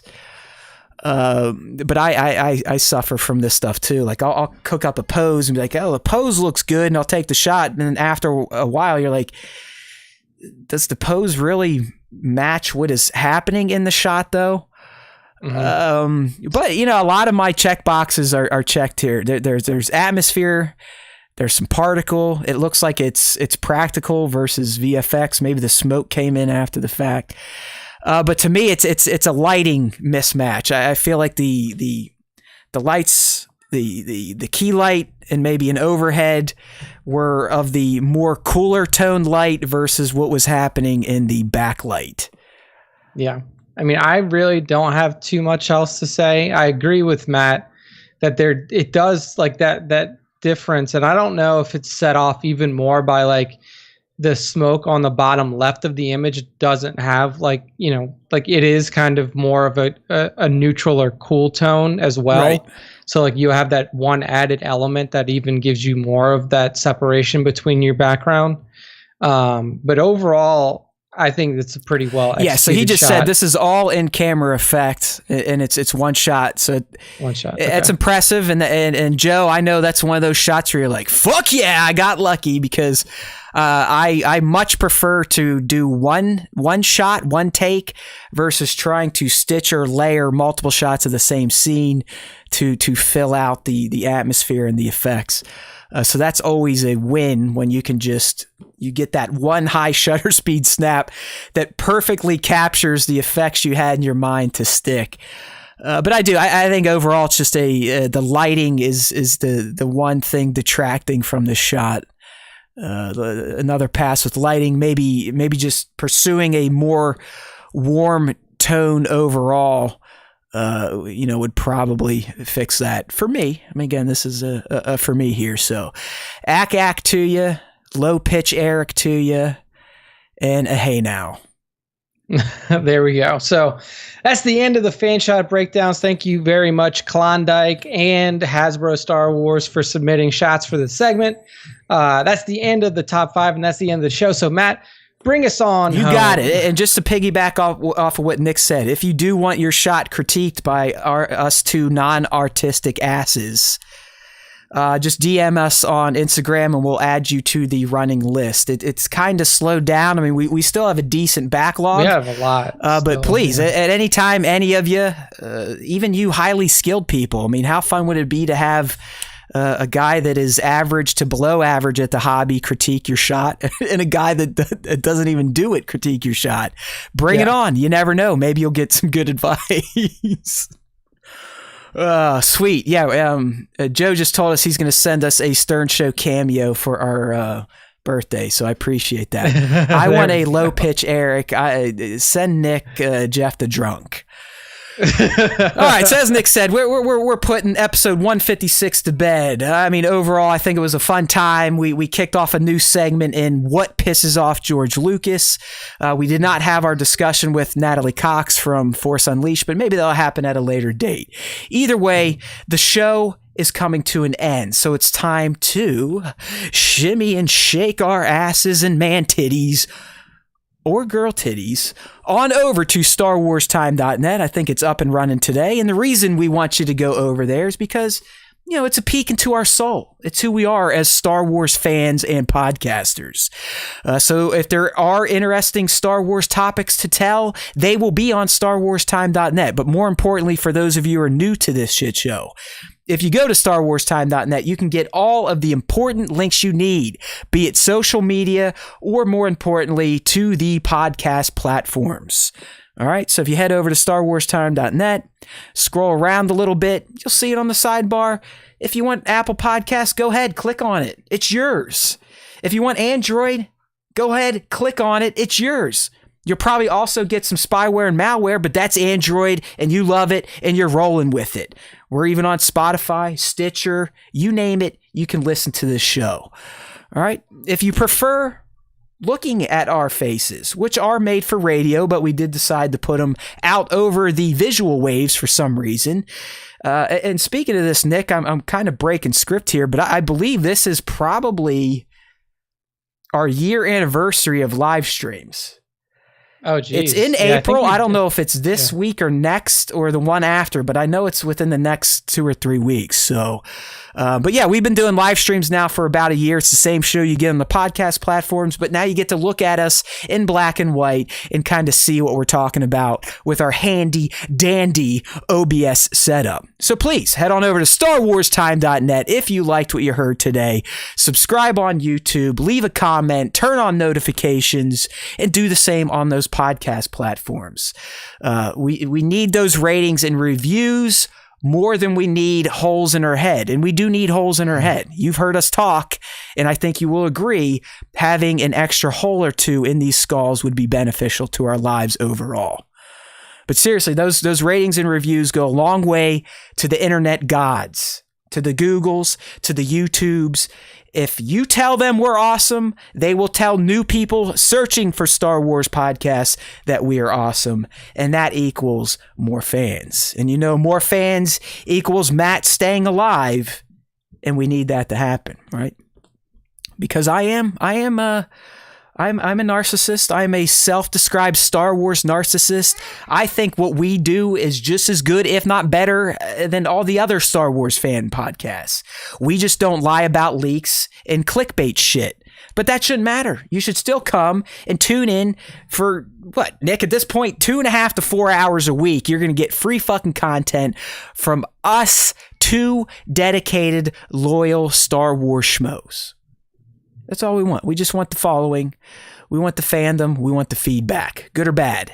So leave those ratings and reviews. I think we're up to 33 now on iTunes, which is pathetic. but you get us up close to 100, and I guarantee you we will have a lot more people listening to this little show than we do now. So that is our ask of you all. If you've been a diehard, we love you. Keep coming back and keep tricking other people to get looped in. We need people to find this shit organically, though. I think we've tapped out the IG market. We've got our hardcores. We need to expand into the softcores, as Nick likes to do on Friday nights on HBO. All right? So StarWarsTime.net, because there's always time for Star Wars time. There truly is. There isn't a week that goes by where we don't have something to celebrate on Star Wars time, because there truly is always time for Star Wars. And as you know, those of you in the know, if you listen to the Star Wars Time show, the Force will be with you always.